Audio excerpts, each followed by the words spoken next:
Testing, testing.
because we're running behind. You ready? Come on, let's go. We're running behind. Okay. Good evening, everyone. At this time, board members, we would need a motion to come out of close. So move.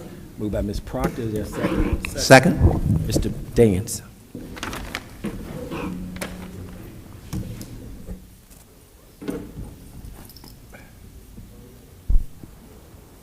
As required by Section 2.2-3712D of the Virginia Freedom of Information Act, a roll call vote will be taken to certify that, to the best of each member's knowledge, 1, only public business matters lawfully exempted from open meeting requirements under the Act, and 2, only such public business matters as were identified in the motion by which the closed session were convened were heard, discussed, or considered in the closed session by the board. Prior to the vote, any member of the board who believes that there was a departure from the requirements of 1 and 2 as read shall so state the same, indicating the substance of the departure that in his or her judgment has taken place. Does any board member wish to respond? Hearing no response, I will now take the Freedom of Information Act roll call. Mr. Stephen L. Pierce Sr., Yes. Mr. Hal B. Miles Sr.,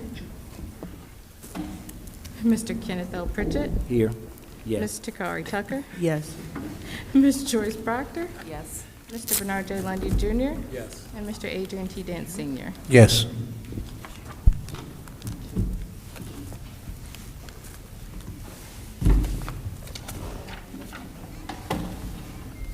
Okay, we do not have any action from close. Is there a motion to adjourn from close? So moved. Moved by Mr. Lundy. Is there a second? Second. Mrs. Tucker, all in favor? Aye. Opposed? Motion carries. Good evening once again, everyone. The time now is 5:15 p.m. Yeah, what is it, 15? 5:19 p.m. I do apologize, and want to welcome you to our regular board meeting. At this time, we'll have Ms. Tucker to call the roll once again. Lord have mercy.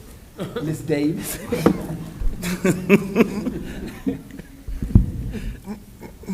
Mr. Stephen L. Pierce Sr., Here. Mr. Hal B. Miles Sr., Here. Mr. Kenneth L. Pritchett, Here. Ms. Takari Tucker, Here. Ms. Joyce Proctor, Here. Mr. Bernard J. Lundy Jr., and Mr. Adrian T. Dance Sr. Here. Thank you, Ms. Davis. Board members, at this time, we'll move to 1A, approval of the agenda. If there are no changes, is there a motion to approve the agenda? Moved by Ms. Proctor. Is there a second? Second. Mr. Daniels, all in favor? Aye. Opposed? Motion carries. We move to 1B, moment of silence. Ms. Davis? The following are to be remembered during the moment of silence: the family of Ms. Biafra R. Sidney, former Petersburg City Public School employee, and her passing on Thursday, July 3rd, 2025. The family of Ms. Marie H. Green, former Petersburg City Public School employee, and her passing on Saturday, July 5th, 2025. And Ms. Tiffany Bird and family, and the passing of her mother, Ms. Cynthia L. Johnson Bird, on Wednesday, July 9th, 2025. Thank you. At this time, we have a moment of silence.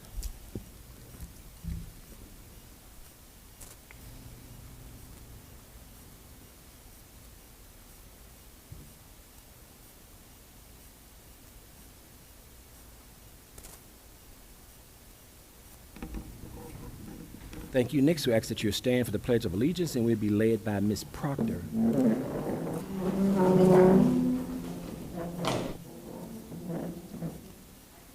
Allegiance to the flag of the United States of America and to the republic for which it stands, one nation, under God, indivisible, with liberty and justice for all. Thank you. Next, we move to 1D, correspondence. Any correspondence, Ms. Davis? Okay. Number 2, recognitions. Do you have any recognitions, Ms. Brent? Not tonight. Okay. We'll move to number 3, approval of the consent agenda. 3A, personnel. 3B, approval of minutes. And 3C, donations. Thank you, Board Chair Pritchett and school board members. It is the superintendent's recommendation that the school board approve the final personnel agenda dated for July 16th, 2025, as provided. For 3B, approval of minutes, it is the superintendent's recommendation that the school board approve the minutes of the 3/19/25 special meeting, the 3/19/25 regular meeting, the 4/16/25 special meeting, the 4/16/25 regular meeting, the 4/30/25 special meeting, the 5/5/25 special student disciplinary hearings meeting, the 5/7/25 regular meeting, the 5/21/25 special meeting, the 5/21/25 regular meeting, the 6/4/25 special meeting, the 6/4/25 regular meeting, the 6/18/25 special and regular meeting, the 6/23/25 special student disciplinary hearings meeting, the 6/25/25 special student disciplinary hearings meeting, the 6/26/25 special meeting, the 7/2/25 special meeting, and the 7/2/25 regular meeting, as provided. For 3C, donations received by PCPS, if you'll take a look at the screen. It is the superintendent's recommendation that the school board accepts the donations received by PCPS as provided on the screen. And so thank you to all of our wonderful donors who have donated, and we have just 2 this time, so thank you to Mr. Corey Harris, and thank you to Mr. Herbert Colton Jr.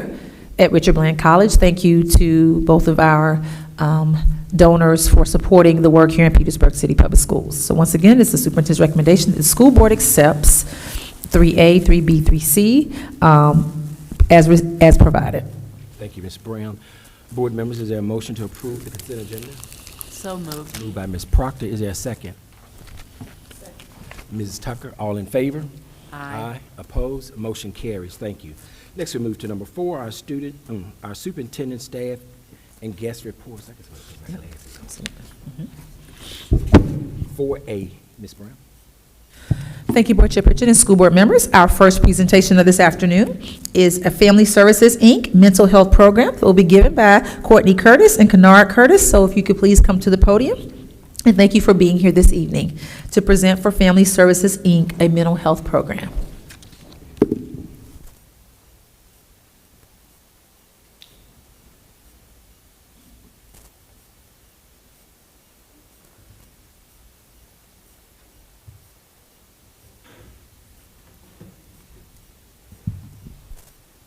Good evening, board members, chair, vice chair, and superintendent. We are Family Services Incorporated. We are located here in Petersburg on Sycamore Street. A little bit about us: we were started in 2014. My mother, Bernetta Quinn, started this company. She has since passed, and she left the company to myself, Courtney Curtis, and my husband, Kennard Curtis.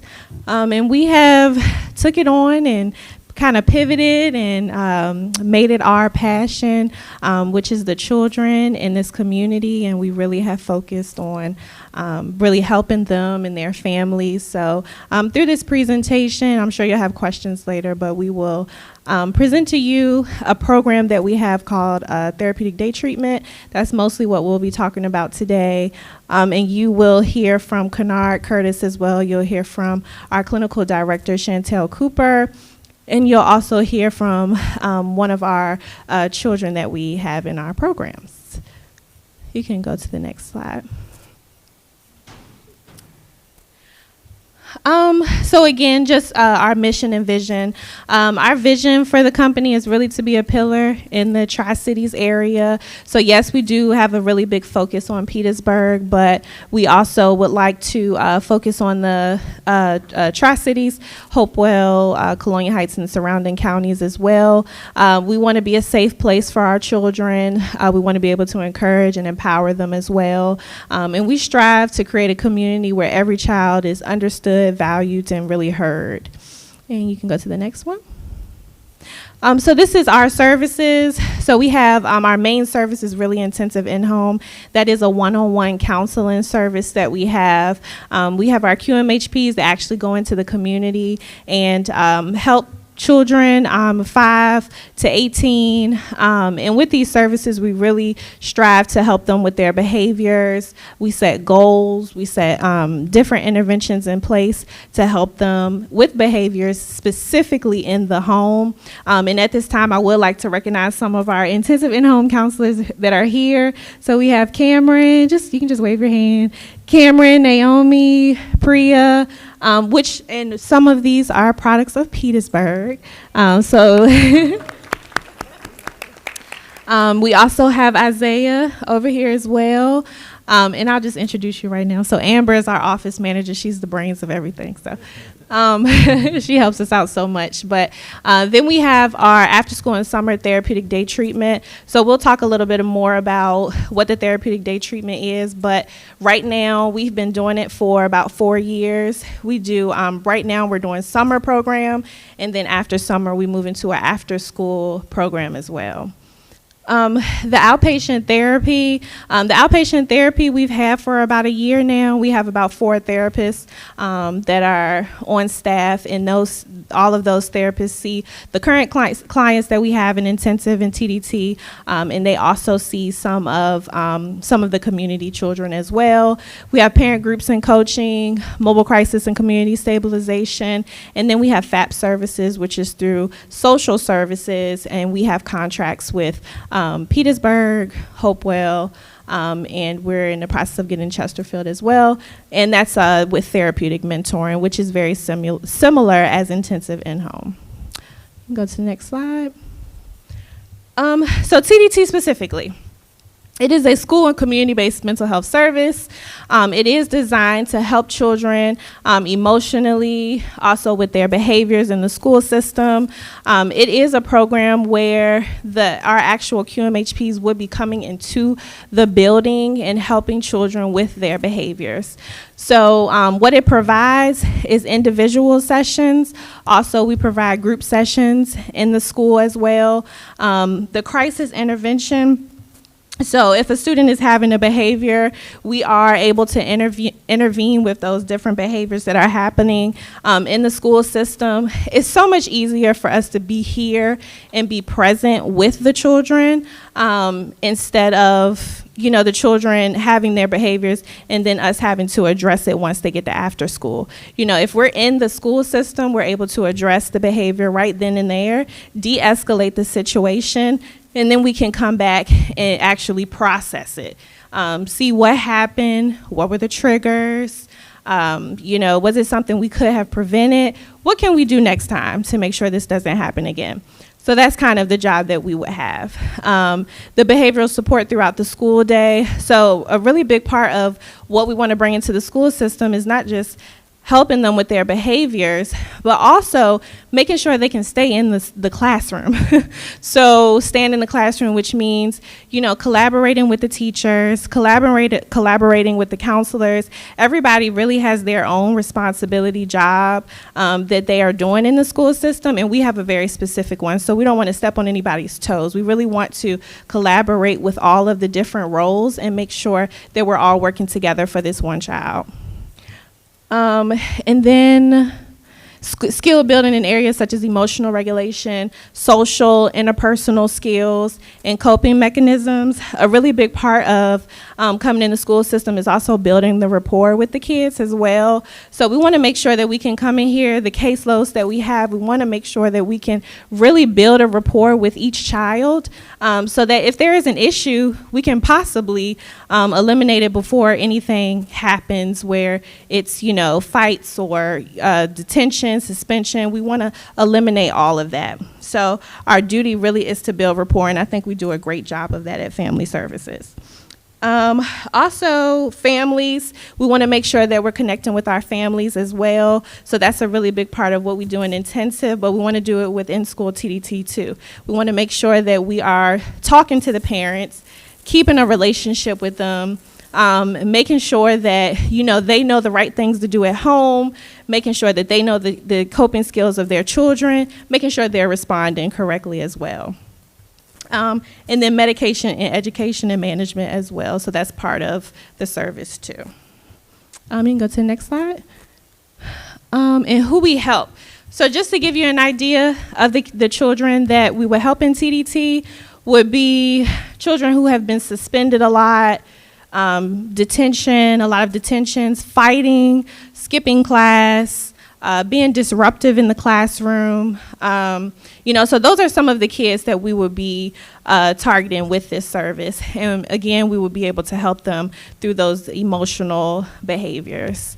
And that is all I have. I'm going to pass it to the next person. You can go to the next slide. So good afternoon, everyone. All right, so obviously why TDT is needed. 70% of the teachers report increases in disruptive behaviors, obviously since 2019. The classroom management training, Research Center shows in 2024, 68% say their preparation should have focused more on behavior management. This program is needed because obviously the teacher's job is to teach. But however, when we have disruptive behaviors in the classroom, it makes it a challenge for the classroom, for the other students.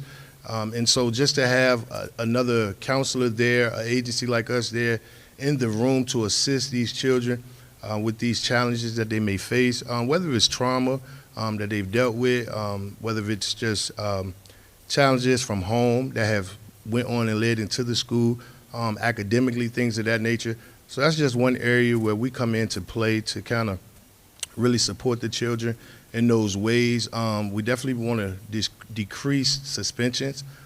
We know oftentimes where children may have these negative behaviors within the classroom, and oftentimes the first result may be suspension. But how can we decrease that for that child to return back to the classroom to work together, so we don't have as many kids outside of the school system, outside of the classroom? You can, next slide. So how do we support you? Reduce teachers' burnout by managing challenging behaviors.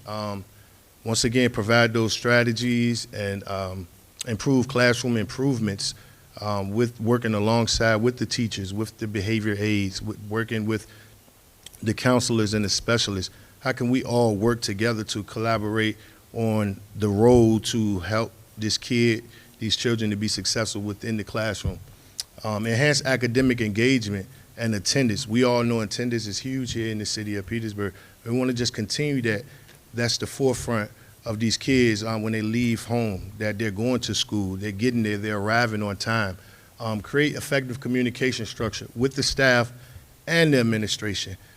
We have worked hard to build relationships with several administrators within the school, CIS under Mr. Jamal Ellison, his counselors and coordinators at Cool Springs, who's Mr. R.J. Sturdivant, Ms. Dominique, who's here at the high school under CIS. And so, why do we support you guys? Because we show up in the classroom.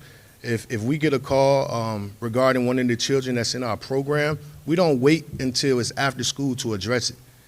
We got our boots on the ground. We're showing up to the school system, meeting these kids right where they are, making sure that they have the support that they need. And we're here to communicate amongst each other to figure out what can be done to help this kid get through the next day. Working with, everyone around the school staff, enhancing academics, and providing classroom strategies. Next slide, please. Good evening again, everyone. Again, my name is Chantel Cooper, and I'm the Clinical Director of Family Services. What I handle is a lot of the clinical side of things. So we're very heavy clinically. I am a licensed therapist in the state of Virginia. A lot of our staff are residents in therapy as well as other LPCs. We also have our QMHPs, and most of them are also in school becoming licensed professionals. Another important member of our staff that we have are teachers. We have a lot of teachers that also hold licenses as QMHPs. And so they give us a lot of feedback on what's happening in the classroom and how we can be supportive and what we need to do clinically to be able to support the education program. So we want to, one, work with daily behavior. That's one of our biggest things, is their daily behavior in the class. We're already doing the work, but we're doing it after school right now for most of our schools. And so when we do it after school, again, we're kind of being reactive to what's happening, and we're not able to really meet them where the behavior happened. So we're kind of finding out what went on during the day, and then we are clinically appropriately addressing that behavior after the fact. What we're proposing is actually being able to deal with that behavior in real time. Again, as Kennard stated and Courtney, our main goal is to keep them in school. Through assessments, I do a lot of assessments where I have children come in, I clinically assess them, and I'm finding that there's a lot of absences due to behavioral issues. I've heard all absences between 5 and 10 days to 30 days. And that is time outside the classroom. That's missed instruction, and their report cards are reflective of that missed instruction. So what we're trying to do is keep them in the classroom. So through that, we use individualized treatment planning, where we partner with the child and their family and the student and the staff at the school to find out, what does this child need? What does it look like to support this individual child? Because everybody is not the same. So this is not a cookie cutter treatment plan. This is not something that John Doe and Sarah Doe has the same thing, because they don't have the same behaviors.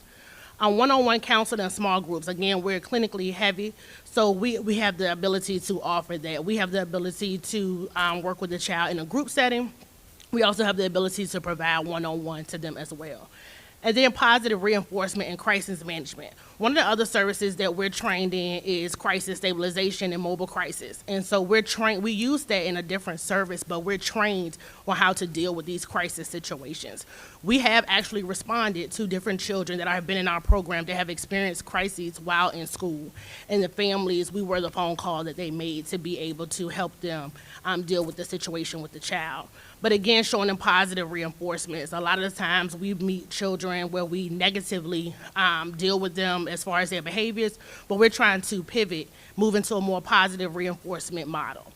Also, family engagement and progress updates. So I know teachers, you're here all day, you're teaching, but also having to reach out to parents to talk about behaviors. That's a big chunk of the day that's used there after school, after hours.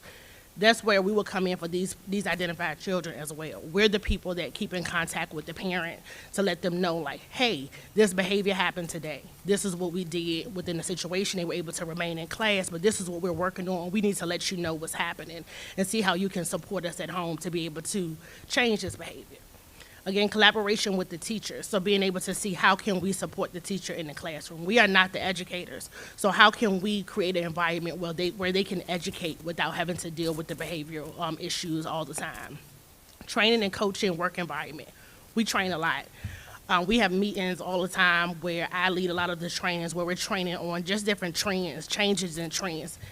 In 2025, things are different. A lot of things are different. Social media is in play. The terminology that everyone uses, everything is different.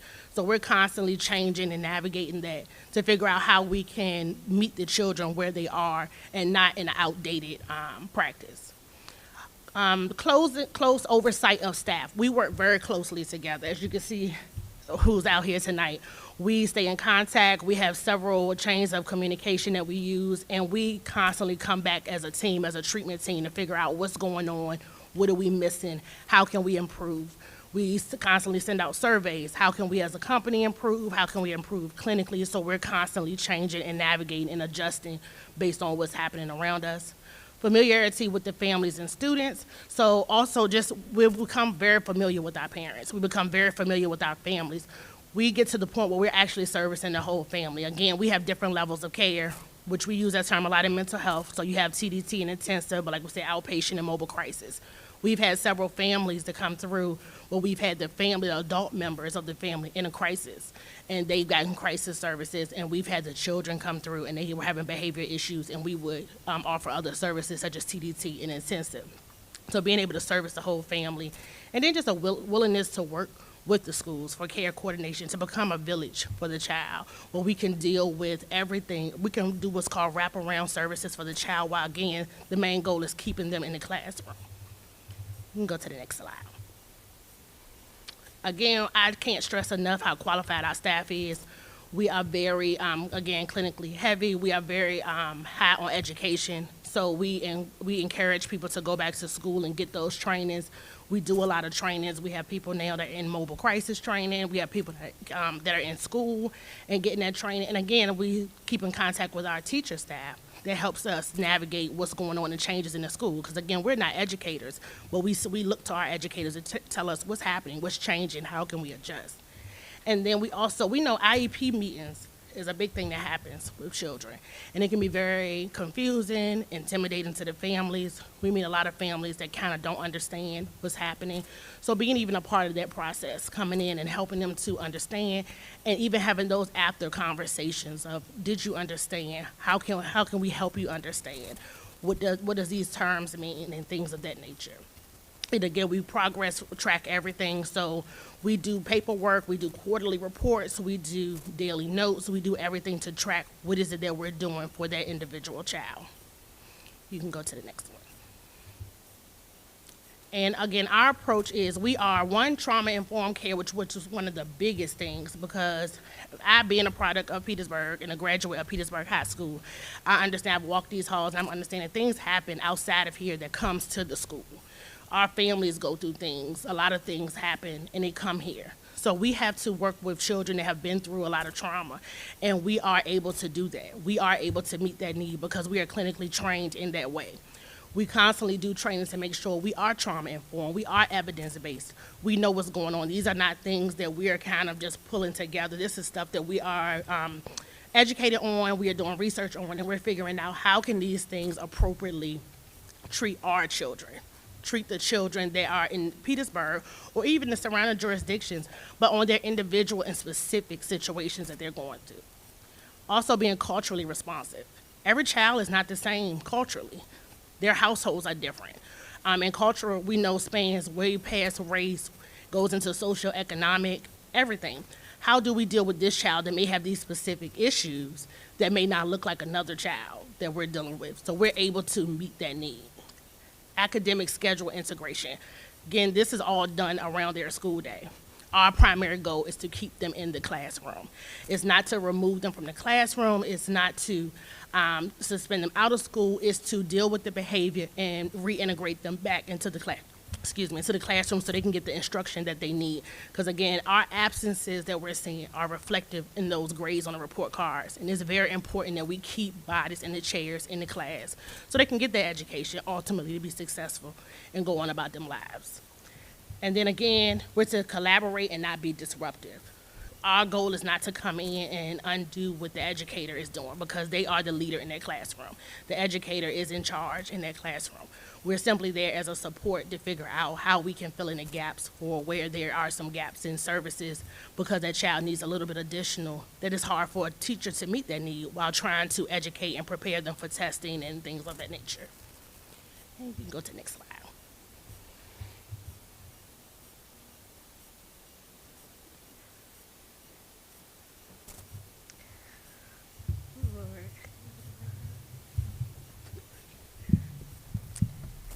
Hi, my name is Kiana Graham. I currently began my journey with Family Services September the 15th. At the time, I wasn't sure what I was to be expecting, how things would go. When I first started Family Services, I could be honest, it was really hard for me because I didn't want to open up, didn't communicate, was pushing everybody away from me. Because of my past experience. Oh my God. In the beginning, it made my process very uncomfortable and overwhelming. And over time, things began to change for the better. I started to open up and allow myself to trust people around me. And I realized I was in a safe space in an environment. The staff, especially Miss Courtney, Mr. Kennard, and Miss Bazell, played a huge role by helping me and be seen, heard, and understood. They never gave up on me, and they kept on pushing me to the things I didn't know how to fit in. I was struggling to believe myself, but then I had supportive behind me. Their consistency and patience and encouragement helped me stay on track. stayed on track in school. Stayed on track in school. Ms. Bizzell in particular had a big impact on me. At first, I was very unsure about our huge relationship because of my history. I was worried that she might judge me and eventually give up on me how everybody else did in the future. She began to show up for me and began to show up for me and kept showing up for me even when I didn't want the help. We worked through personal challenges together, and she helped me face huge difficult emotions and helped me communicate better and take accountability for my growth. She taught me more coping skills that I could still use through this year and as I get older throughout the day. She helped me recognize the strength that I didn't see in myself whole time. With family services support, I made a lot of progress emotionally, mentally, and physically, and socially. I learned how to manage my emotions in a healthy way and how to trust the process and advocate for myself. I eventually completed the program and accomplished every single goals I had for myself and they had for me. By looking back, I am truly grateful for the experience and the hard parts that I became in family service. And I am continually grateful for them to have me by my side as I'm continually in school and working hard with them. Because now they have helped me become the person I am today, the shape I am today, the person I never thought I would be today, and the confidence and self-aware I have for today. And prepared for life, to prepare myself for full life challenges that always come my way. One quote that Ms. Kennard told me when I was in the program, to never give up on myself, keep pushing no matter what people tell me. Another quote that Ms. Bizzell had encouraged for me was to not let people get to me because people want to see the emotions and they will always win against me, no matter what. I will continue to keep these affirmations by my side and help me graduate this school year in class of 2027. Family services, I will always be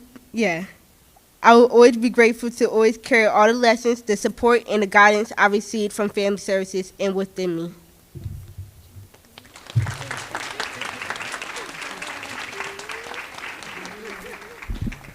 Good job, Kiana. It's quite a bit that she left off, but this young lady has made a complete 360 since being in services with us. She comes back every day to work with the younger children, and she started her job a couple weeks ago, so we just want to congratulate her.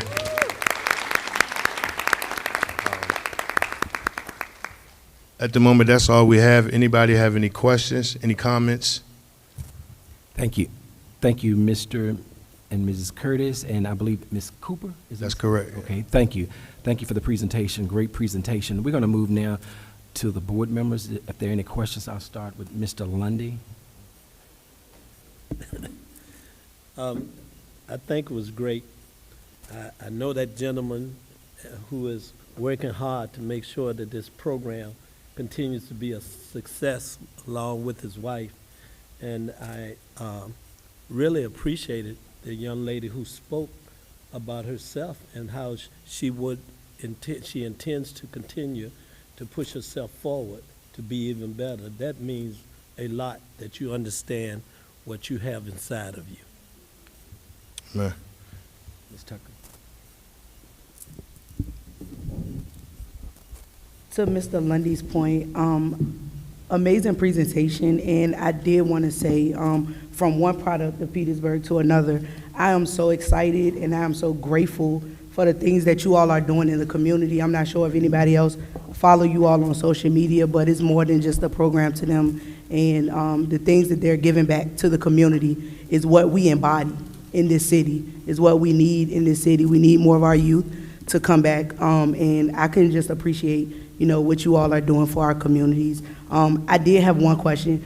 Is there a specific target age or target school that you all are looking to target? Well, I have two questions. I'm sorry. That was just one. Yes, so we were looking at the elementary schools, specifically Cool Springs. We do have quite a few kids that are in our current TDT program from Cool Springs. So, in Lakemont, I'm sorry. So we're targeting both Cool Springs and Lakemont. Perfect. And I know you all did say that you all have students that's already there that you all are working with. So I know you all are well aware of some of our, triumphs that we have there, some of our hiccups there. Okay. Yes, we are. One other thing. So what is it that you would need from PCPS, from Petersburg City Public Schools, in order for you all to start? Yes, thank you for asking. So we would need an MOU from the school system stating that we can come into the school. And we also, there's no, charge for our services from you all. There's nothing that you need to put in the budget. It's literally everything's through Medicaid. So we're fully funded through Medicaid. We are credentialed with all of the insurance companies. So we will be able to service every single child that has Medicaid that would need the services. Perfect. Thank you so much. Ms. Proctor, any questions, comments? Nothing. Okay. Mr. Pierce.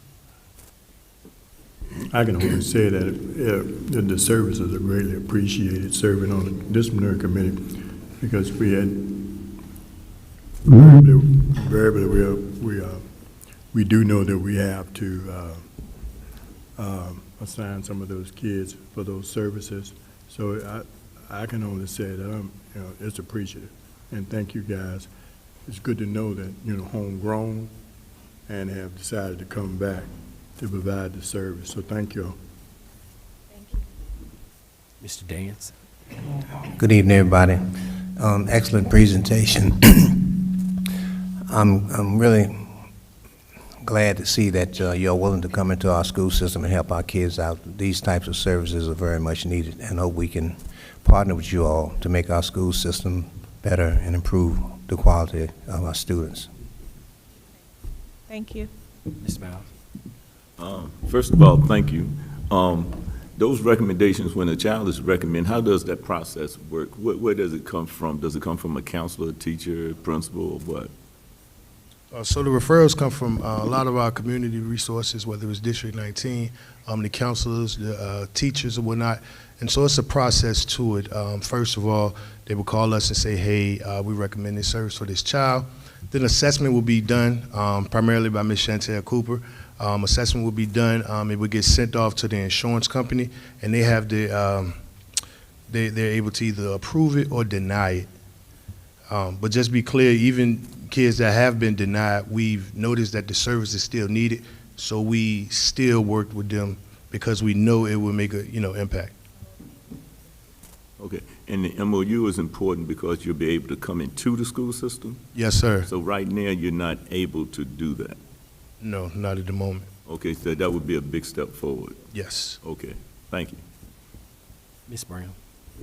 Thank you. Thank you. It was a wonderful presentation. It's great to learn about all of the resources that we have at our fingertips, and our kids absolutely, I ditto what all the board members have said thus far about this being a great resource. It's so great to see a Petersburg City Public Schools, Petersburg High School graduate, Crimson Wave over there, so that makes it even more special that you are giving back to kids that that I know you love and will support forever and ever. So my question is, and so the MOU process, to piggyback on Board Member Miles, so what is the expectation once you come into the school, who are you working with? Is the counselor, is it the social worker, the principal, the assistant principal? What does that chain of support look like once the MOU is in place? Then what happens? What does the school have to do on a kind of a daily, weekly basis? Can you talk a little bit about what that is? So once we're in the school, what that would look like is the clinical staff, such as like myself or other clinical staff that will be primarily in this program, we will make our first contact will be with the teachers of these students. So whatever students that we identify and they are getting the services, we would stay in contact with those teachers to see what's going on in the behaviors. As far as reports, what we would propose to do is to be able to create data and reports to be able to, really for you all's benefit, to be able to see what's going on, what are the changes in behaviors, how is this program working. We will also stay in contact with the counselors as well, because they will also probably be involved and be a part of that village for the children. Mostly before we even got there, they would more than likely have had contact with that child and community in schools, social services, whatever is a part of that child's village, we will be a part of. But the main parts that we will go through with the school, our first line of communication will be with the teachers, and then the counselors. When it would escalate up to administrative staff, such as the principals, principal, assistant principals, and so on, would be more so when we're presenting that statistical data. If things are happening that have escalated where we need additional supports, but on a daily basis, our primary focus will be they will report primarily to me, the staff will report to me on what's going on, and then if there's additional conversations that need to get had or escalated, they will come from one of the clinical staff, such as myself or one of the CEOs. Great, so thank you for that. One quick question, can you give an example of a goal? 'Cause I know the young lady talked about the fact that she met a lot of her goals, which I love. Congratulations, sweetheart. Can you give an example, one or two examples of goals that you've set for kids in the program that got your support, so we can kind of understand what that looks like? Yes, so just off the top of my head, a specific goal would be decreasing disruptive behaviors in the school and decreasing levels of suspension. So let's say we get a child that has been suspended 4 or 5 times within the first 6 months of school, and typically they exit the classroom without permission. They typically are verbally aggressive to adults, and they've received their diagnosis based on their clinical criteria. We would build a goal based off that. So if their primary behaviors were disruptive and physical and verbal aggression, all of their goals will be geared towards that, and we will build the goals from there. And then we also always include a family goal. So a goal to also work with the parents and to how to support these behaviors and how to take what's going on, what's happening in school, but also translate that over to the household. Because I think one thing we didn't mention before is a lot of our students that are also getting TDT services in this, well, after school right now, are also getting intensive in-home services. So we're able to care coordinate. We may have the staff working with them for CDT, but we have another QMHP that is working with them in the home and intensive, and they care coordinate together to be able to figure out what's happening, to be able to translate that over to the parents and as well. Nice, thank you. And just want to piggyback on what Mr. Pierce and Mr. Miles said, that the 3 of us serve on the disciplinary board, and I like the family piece because the students come before us, but also we actually listen, and we can tell when family members come also, the mother comes, and the mother is also crying out for service as well. Basically, the entire household is looking for service, so I like the family piece. So hopefully we can, as Mr. Miles was saying also, we can take this a little step further and have Ms. Brown to set up something with you all and Dr. Manson to see what we need to do to move forward, and hopefully we can get something in place before the school year starts, because you all will be helping us, because you would not believe how many disciplinary meetings we have per year. How many, Mr. Pierce? Right. It's way over 100, I know that. Way over 100 cases. Yeah. We've been to a few. You exactly right. You surely have. But that's to support our children. Absolutely. Yes. Appreciate it. Okay. We do appreciate it, and we look forward to speaking with you all. Thank you.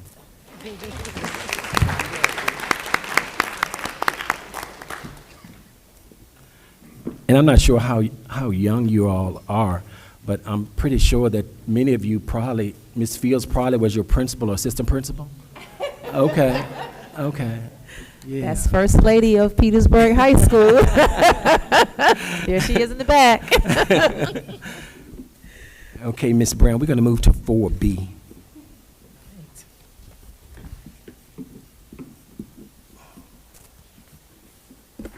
Thank you.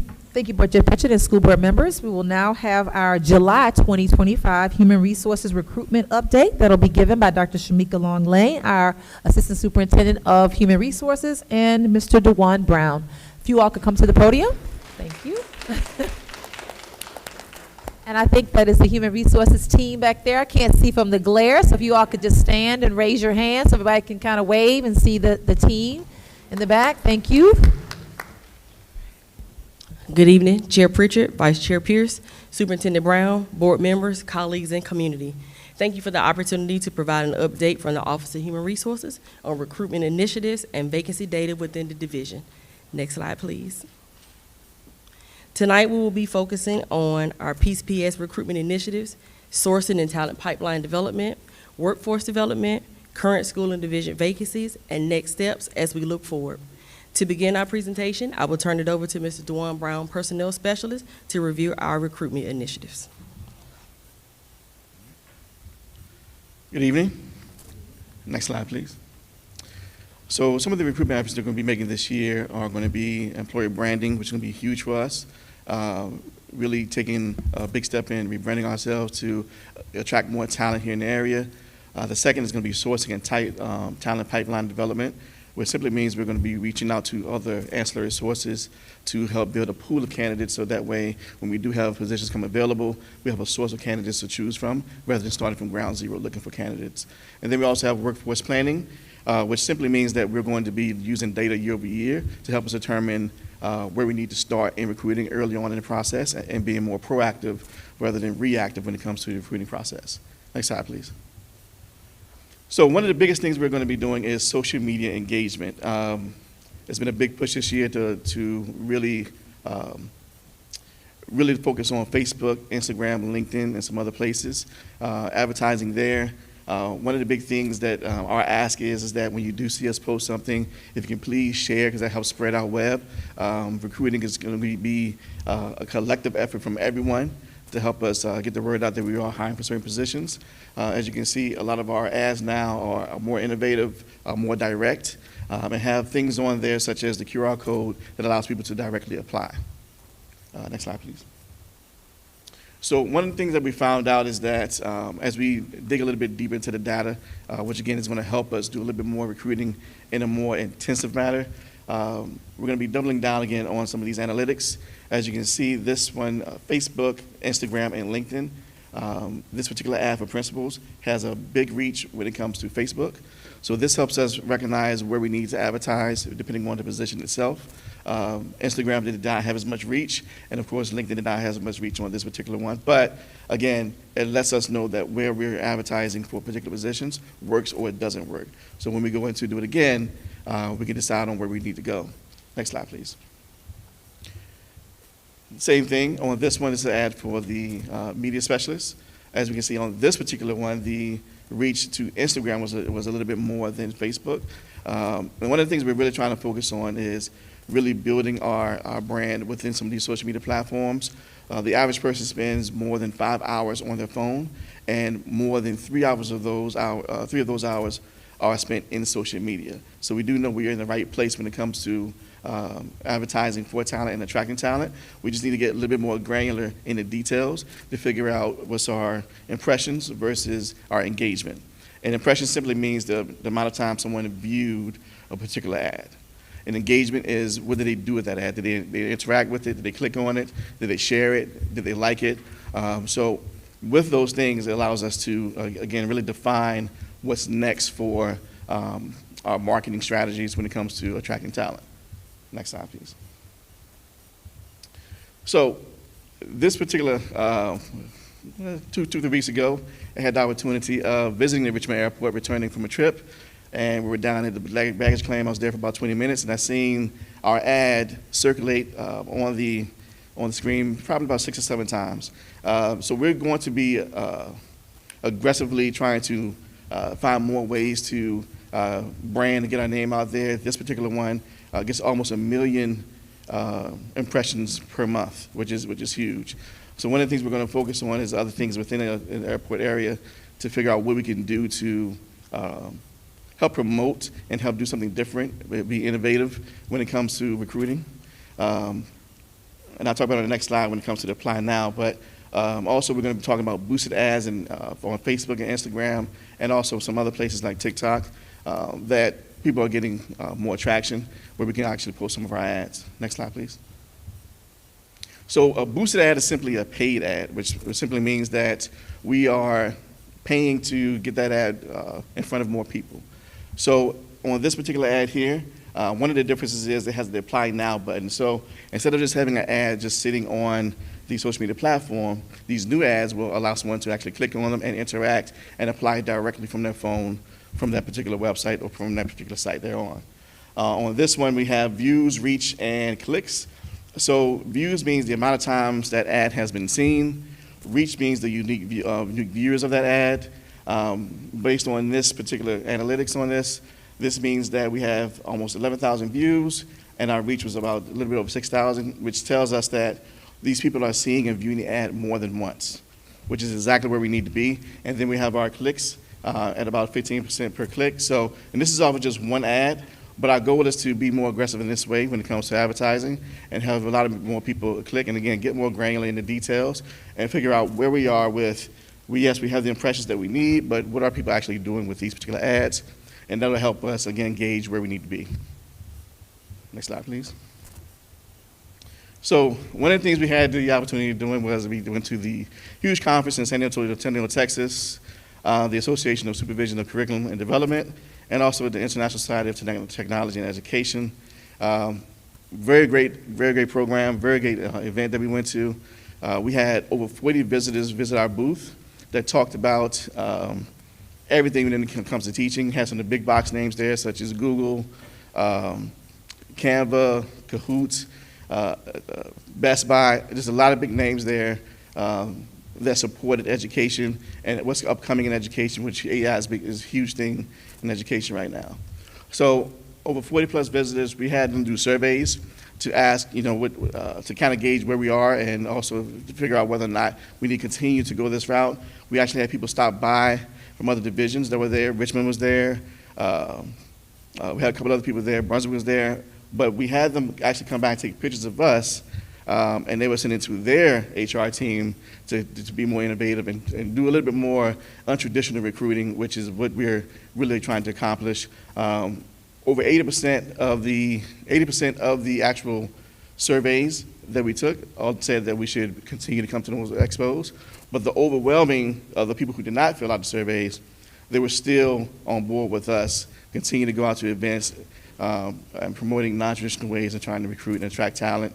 Again, this is all about a part of rebranding ourselves and making sure we're doing something a little bit different than some of the other people are doing. We really have to double down on what we do. We have to do double what most divisions are doing to make sure we're getting the right talent in here. Next slide. So just an example of talent pipeline, some of the things we're doing differently.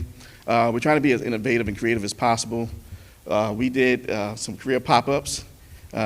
We did 2 at Vernon Johns and 2 at the Petersburg Public Library. And in these pop-ups, the first few ones, we kind of got a normal attendance, but we decided to do more of a direct marketing, where we're sending and doing invitations to people to have them come out. In this particular event, we had 44 attendees come out, and we actually hired 5 candidates from that particular session. So it was a huge turnout for us. It's a really big win for us. And doing a lot of these events, you don't see as that many people. And to do 45 interviews in a matter of 2 or 3 hours is an amazing task. So job well done to the human resources team over there. You did well, but it was really good. Next slide, please. So we are looking to dig into more of our ancillary sources such as Handshake, EdJoin, Virginia Employment Commission, Virginia for Veterans, state associations, and Indeed has been a great help of helping us kind of source a lot of the applicants that we need. That's going to be the true testament of us being able to really expand our web and really reach out to people who we normally wouldn't reach. Just in Indeed alone, we got some jobs to be put up that are just rolling over with applicants. One of the jobs we put up over less than 30 days ago has over 60 or so applicants in it for a very particular job. So we're really excited to see what we can do with Indeed and also get into the analytics of some other things and do some building within LinkedIn as well. Next slide.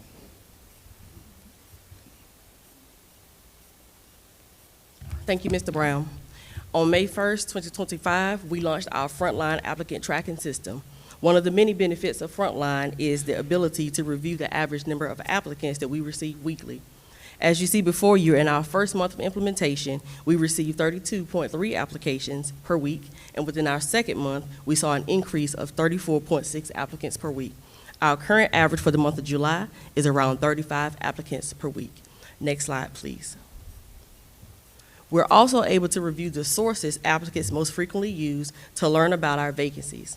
By an overwhelming margin, most applicants are learning about our vacancies by going to our website, which in 2 clicks takes you to the applicant dashboard where vacancies can be viewed and applications can be submitted. Our second most popular source is through division employees sharing their positive experience and encouraging others to join us. Next slide, please. We are hiring, yes, we are hiring for the 2025-2026 school year, and we are offering sign-on bonuses for fully licensed teachers. Next slide, please. And for those hired at our comprehensive support and targeted support improvement schools. The snapshot highlights our bonus data thus far. As you see, for fully licensed, we're at 9. For targeted support and intervention, we're at 5. And for comprehensive support, we're at 8. Next slide, please.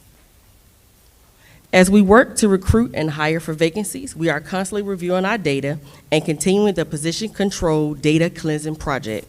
During this process, vacancy numbers are subject to change as we partner with principals, hiring managers, and finance to accurately review vacancy numbers to comply with the standards of quality, support school master schedules, and align departmental structures.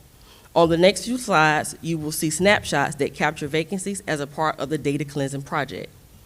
As data is validated, candidates are approved for hire, or employees leave the division, updates are made to the data. Before you, you see the early childhood and elementary school-based vacancies. We begin by starting with Head Start and the Virginia Preschool Initiative, VPI program, then drill down to grade levels. And then, next slide, please.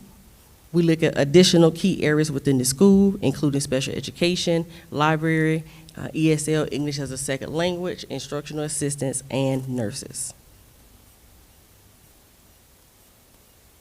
Next slide, please. Next are the data points for our middle school.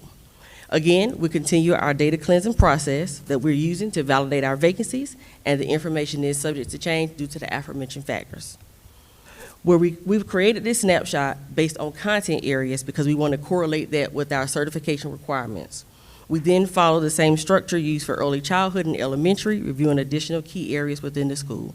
So before you are our core content areas, including Encore, which are our elective courses. Next slide, please. And then our other key areas, again, special education, ESL, English as a second language, library, instructional assistants, and nurses. Next slide, please. We transition now to the high school snapshot, where we again focus on the content areas to align with our certification requirements. And then we move to our next slide, please. Additional key areas within the school, again, special education, ESL, English as a second language, library, instructional assistants, and nurses. Next slide, please. Lastly, for our school-based vacancies, we have administrative positions. So you see we have 2 turnaround elementary principals, 1 supervisor for our alternative program, 1 elementary assistant principal, 1 middle school associate principal, and 1 dean of students position, which is being repurposed. Next slide, please. Overall, based on our current data set, we're totaling 44 early childhood and elementary school positions, 16 middle and high school positions, and 6 school-based administrative vacancies for a total of 82 school-based positions. Again, this data is subject to change as we continue the data cleansing project. Next slide, please.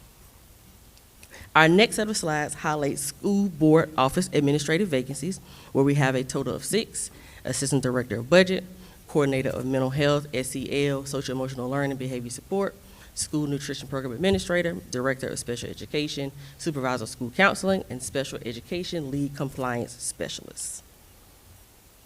Next slide, please. Our final snapshot here shows a number of vacancies within the school board office that we have labeled other. So these are non-administrative opportunities available at the school board office. This slide before you has a total of 8. You'll see there the asterisk represents job descriptions that have to be approved. Once they are approved, then those vacancies will be posted. Next slide, please. We're continuing with the vacancies we have that are in the other category for a school board. Again, the asterisk represents those that have to be approved before they are posted. We have a total of 18. Next slide, please. And then lastly, we have a total of 9 falling under the category of other administrative vacancies at the school board office.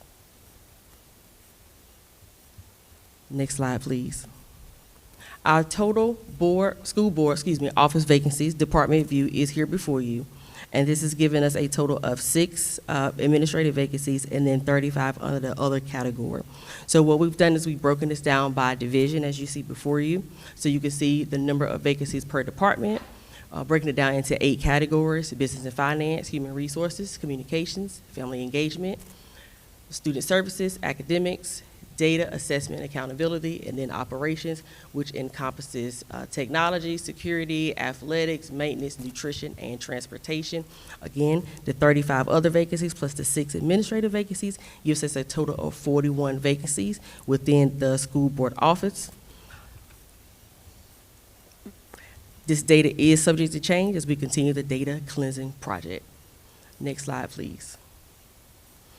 As we continue to move forward, next slide, we will continue to partner to attract the best talent for Petersburg City Public Schools. We are excited about the upcoming collaboration with the Communications Department to create a school division promotional video to highlight the amazing people in Petersburg, continue to tell our story, and encourage people to come and transform with us. We will review opportunities for paid media to increase our brand awareness and continue maximizing social media, as you saw earlier, with boosted ads to increase engagement. We are directing our efforts to a strategic channel such as the Virginia Library and School Nurses Association to drill down into specific organizations that focus on specific vacancy types. Attending education conferences is already presented. And niche job boards like edjoin.com, which is a nationwide job board for K-12 education, and handshake.com, which is a platform used on many college and university campuses through their career services departments. We are developing our walk-in interview initiatives at our schools, where we'll be partnering with principals to allow candidates an opportunity to walk in and be interviewed on the spot for the vacancies that we have available. We're expanding our postings by casting our wider net. We're optimizing K12jobspot.com, which is automatically linked to our AppleTrack frontline system. And then we are also using Indeed.com, as mentioned by Mr. Brown. We're also excited about the new initiative recently approved for university instructors, who will be supporting us in recruiting talent for classrooms, as well as continuing our partnership with Proximity, which is a company that utilizes virtual certified teachers to help support instruction in our classrooms. Next slide, please. We are excited to build a strong employer brand and key talent pools as we recruit the best to Petersburg to transform with us. Thank you again for allowing us to share this information. At this time, we invite your questions. Next slide, please. Thank you, Dr. Lane and Mr. Brown. Mr. Miles, any questions? Thank you for the presentation. I just want to make sure I heard this correct. Those 5 new hires that you got from those going around, you doing, was that at the public library? Where was that? The career pop-ups, we had 2 at Vernon Johns Middle School and 2 at the Petersburg Public Library. Okay, and those 5 new hires were, how many of those 5 were certified teachers? I mean, were licensed teachers? 1. 1, okay. And you said you had how many vacancies at central office? There's a total of 41, 35 under other and 6 under administrator. Okay. 41 vacancies at central office. How many people do we have at central office? We'll have to look at that and give you a specific You don't know number. your HR?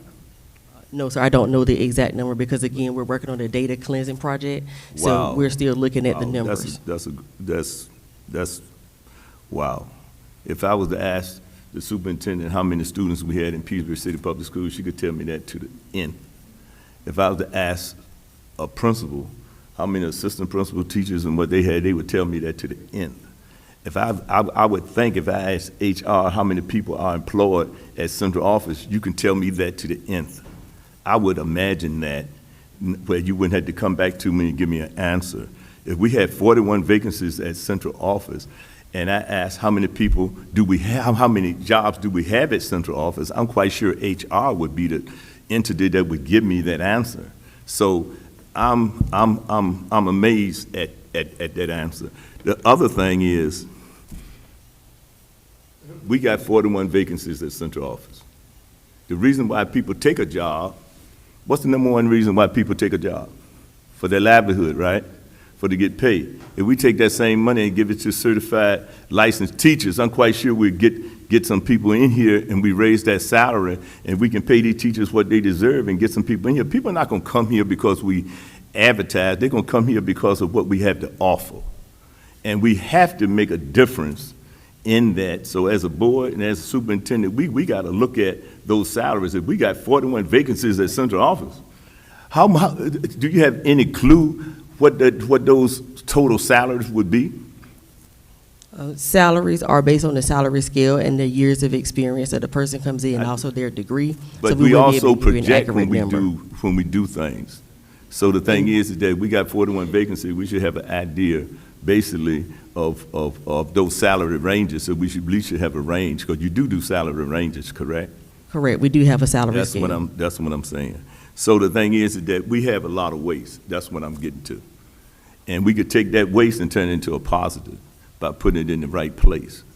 And the thing is that I guarantee you, social media is great, but at the same time, it's not going to get them to change from one locale to the next. A licensed teacher is a licensed teacher is so important. We are in the educational business, and I want to see things look good on social media, but the bottom line is results when it comes to education, because that's the business that we're in. So how many licensed teachers have you hired this year?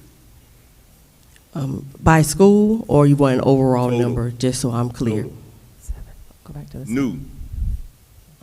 I'm sorry, are you talking to me, Ms. Brown? I'm asking the team to please go back to those slides so that we can answer the questions and so that we can go back to the slides that show. If we could go back first to the vacancies at the central office, please, if we could go, because I think we outlined those positions specifically so that we could let the board know. But this is our attempt to provide some transparent data. And so here are the school-based, those are school-based vacancies. Go to the next one for me, please. Keep continuing, thank you.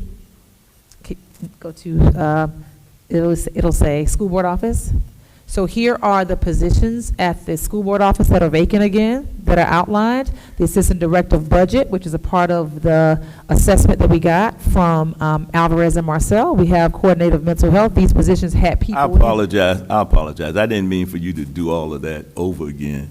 I was just asking a question. I was just trying to point out that if we have 41 vacancies at central office, and we got to take time to go back and look, how are we getting things done, and where's the waste?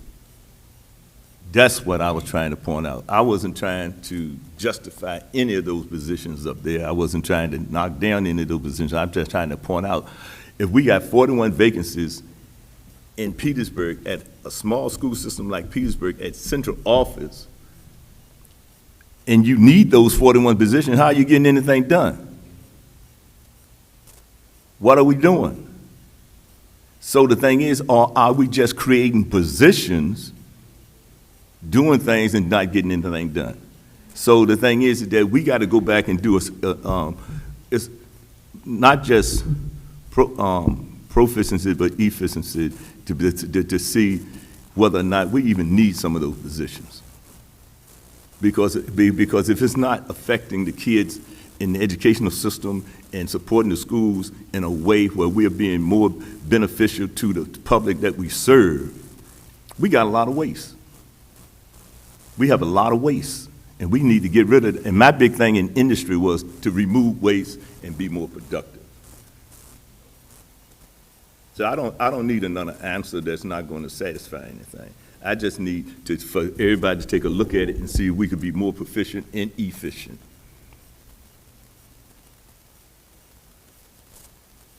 Thank you, Mr. Miles. Mr. Dance? No question, Mr. Chair. Thank you, Mr. Dance. Mr. Pierce? Thank you for the presentation. I don't particularly have a question. I do know it's my understanding that the superintendent and the HR staff is in the process of reassessing and realigning.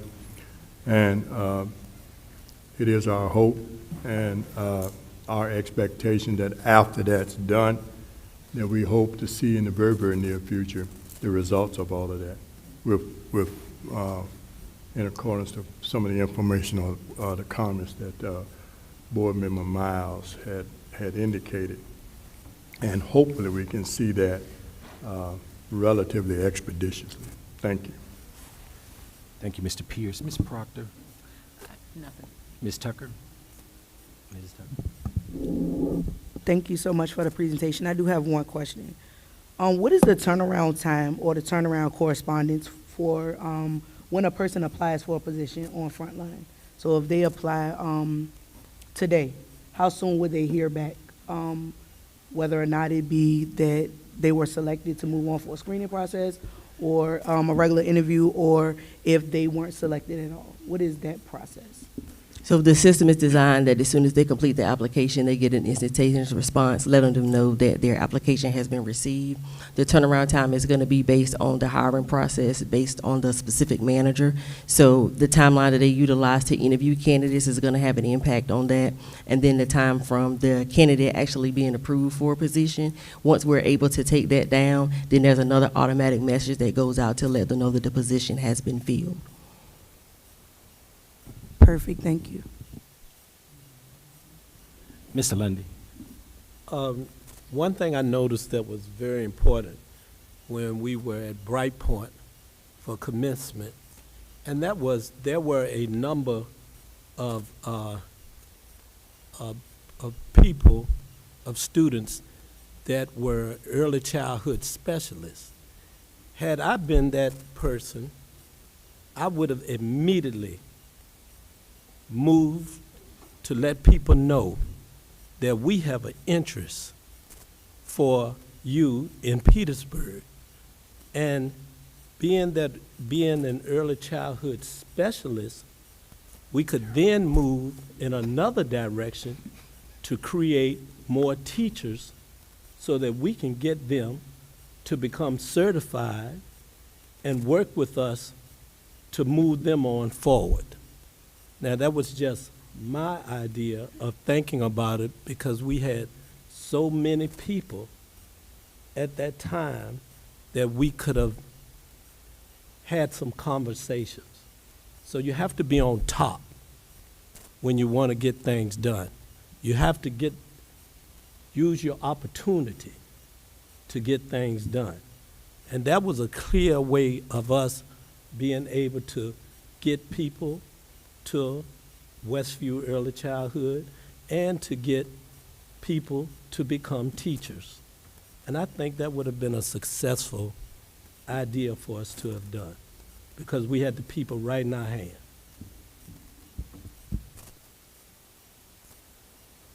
Thank you, Mr. Lundy. I just have one question. I know that you all are going out and you're recruiting for teachers, but tell us how you are recruiting for the other departments like operation.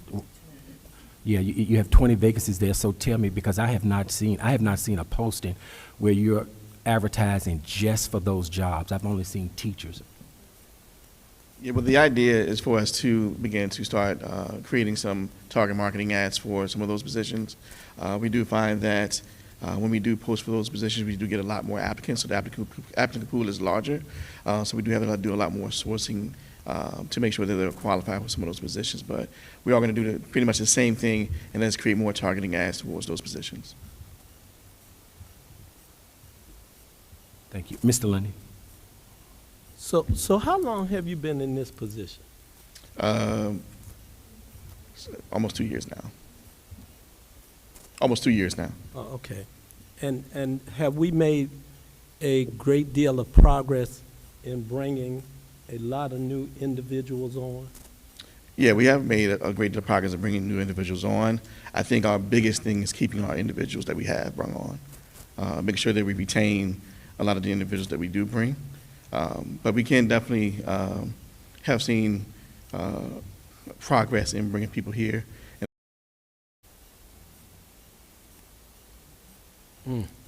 Okay. Mrs. Tucker. So I know you said retention is the issue. Bringing them on is easy, but retention. Do you have a solution, or do you know of a solution that would potentially keep these teachers here? Or not just teachers, because we have a lot of vacancies. So, I mean, because I'm pretty sure it's more than just the money. The money is a big thing. The money is definitely a big thing, but it's more than the money. So has HR come to the table about solutions on how to retain these teachers? Because, and I ask that because we actually just lost a teacher based off of, it was 1 day. It was a 1 day difference. I got a call, it was a 1 day difference on her taking a position in another division or her staying here. And she got the call for a position here 1 day after she took a position, and she applied 4 weeks. It was 4 weeks. It was a 4-week difference in her applying for a position here where she's been for over 10 years. So have we come to the table to think about solutions on how to keep these teachers? Because we have a lot of great teachers. We have a lot of great teachers. We have a lot of great staff, period. But we're not going to them to try to keep them here. We're just bringing on new people. We're bringing on a lot of new people that's coming, and they're getting all the money, but they're not staying. So what are we doing to combat that? So one of the things that we are focusing on is when people do decide to separate from Petersburg City Public Schools, is going to be doing surveys, exit surveys, interviews to figure out why they left, what we could have done to make them stay. But it is a collective effort from everyone to help out with retention efforts, just to make sure that we're on the right page and doing the right things to keep the amazing talent that we do not only have, but that we also are getting. So that'll be, in my opinion, the first step, is to do some surveys and really figure out the deep of why, and hear from them why they're leaving. Thank you, Board Chair Pritchett. I want to just answer Board Member Tucker's question. I want to bring Dr. Lane in as the Assistant Superintendent of Human Resources, because I'll say that retention is the key for everyone. What I'll be honest with you about in Petersburg is that we have wonderful teachers, but we've gotten a lot of teachers lately that they send to us. If you all remember, we have a matching system. Anyone who comes from outside the school division, I brought that to the board, that if they work in another district, let's just say Fairfax, we put in place a matching system up to a certain percentage. I think it's 15%, is that correct, Dr. Lane? And anything over that, it comes to me, and then I sign off on it, and we're able to recruit those people. But we also, even on the last agenda, we had teachers right here in the division where they were being courted by another school division, is that correct? We raised their salaries high. So they could be at 70, they might have gone to 80. So we have a process that for teachers that are inside, because first of all, I think I need to commend the board that before I came on board, I think you all raised salaries before I even sat in this seat. You all did teachers first, from what I learned. In 23-24, you all looked at teachers who were in the school division, and you all voted to raise the salaries up so that people who were not where others who came in, you did that. Then this past year, you also voted for the operations side of it. Is that correct? And so we looked at people, and the board, we gave people great raises just off of that. Then we also gave a 3% raise. And so that is one way I can say that I've seen coming into this role that you all already started working on fixing money issues for people. And you've done that for certified staff and for non-licensed staff, which is operations. So we have done some things before I got here and when I came on board. There are teachers who, like I said, that have come and said, hey, Prince George is hiring me. Here's my salary. We don't balk at them. we're giving people a lot of money. And I want to be honest about that. And that's a lot of money. We have great teachers, but we're matching them and then some. Is that correct, Dr. Lane? So that's one way to keep them. But we're also looking at for pay. We're about to embark, as Vice Chair Pierce said, we're about to embark on a full comp and class. I know you're referencing the assessment, but we're having a comp and class study for every single position in Petersburg. Every job description, the fair market value, we're putting that in place. And I think that company, I think it's in my report, but that company, I think it's Evergreen is about to embark on a full compensation and classification process so that we can take out the money piece and have a clear, transparent, everything related to pay, and they'll have recommendations. I think the other thing is we have to, as a culture, is that we've got to create a culture that people want to stay. We got to respect people. We got to treat people well. We got to do those things because at the end of the day, how people are treated, how they're made to feel, those things matter because nobody wants to work in an environment where they're not appreciated, they're not respected. And we're not saying not being accountable. We have to be accountable. But it's different being accountable than being in an environment that's threatening, that's all these things where you feel like, you know, it's a negative thank you. And I'm just saying that, if I may, for a point of privilege, that's what we're trying to create. And that starts from everybody. So I think that retention is that we have a lot of work to do in our culture, that it doesn't happen overnight, but we've got to take steps. But we're trying to work on the money part, but we got other things we got to work on. And everybody in this room, everybody that works in Petersburg is a part of us building that kind of culture where people want to stay. But if they have a money issue, we've been addressing them. And you all addressed it before I got here. So I just want to be fair to the work that's already been done around that. Thank you. And I would also add, we've had done 2 retention bonuses, one that was in March and one that was just completed this week. We're also reimagining our orientation and onboarding process. So we're separating orientation from our new teacher academy so that we can start our employees off right. We moved to an electronic format for them to complete their onboarding documentation to make it a much easier, more seamless process, welcoming them into the environment and front-loading them with information so that they feel welcome right from the beginning. In addition, we rolled out our first mini climate survey at the end of the year, and so we have that data that we're looking at to see where our employees value, what it is that they feel that they need, and how can we respond to those needs.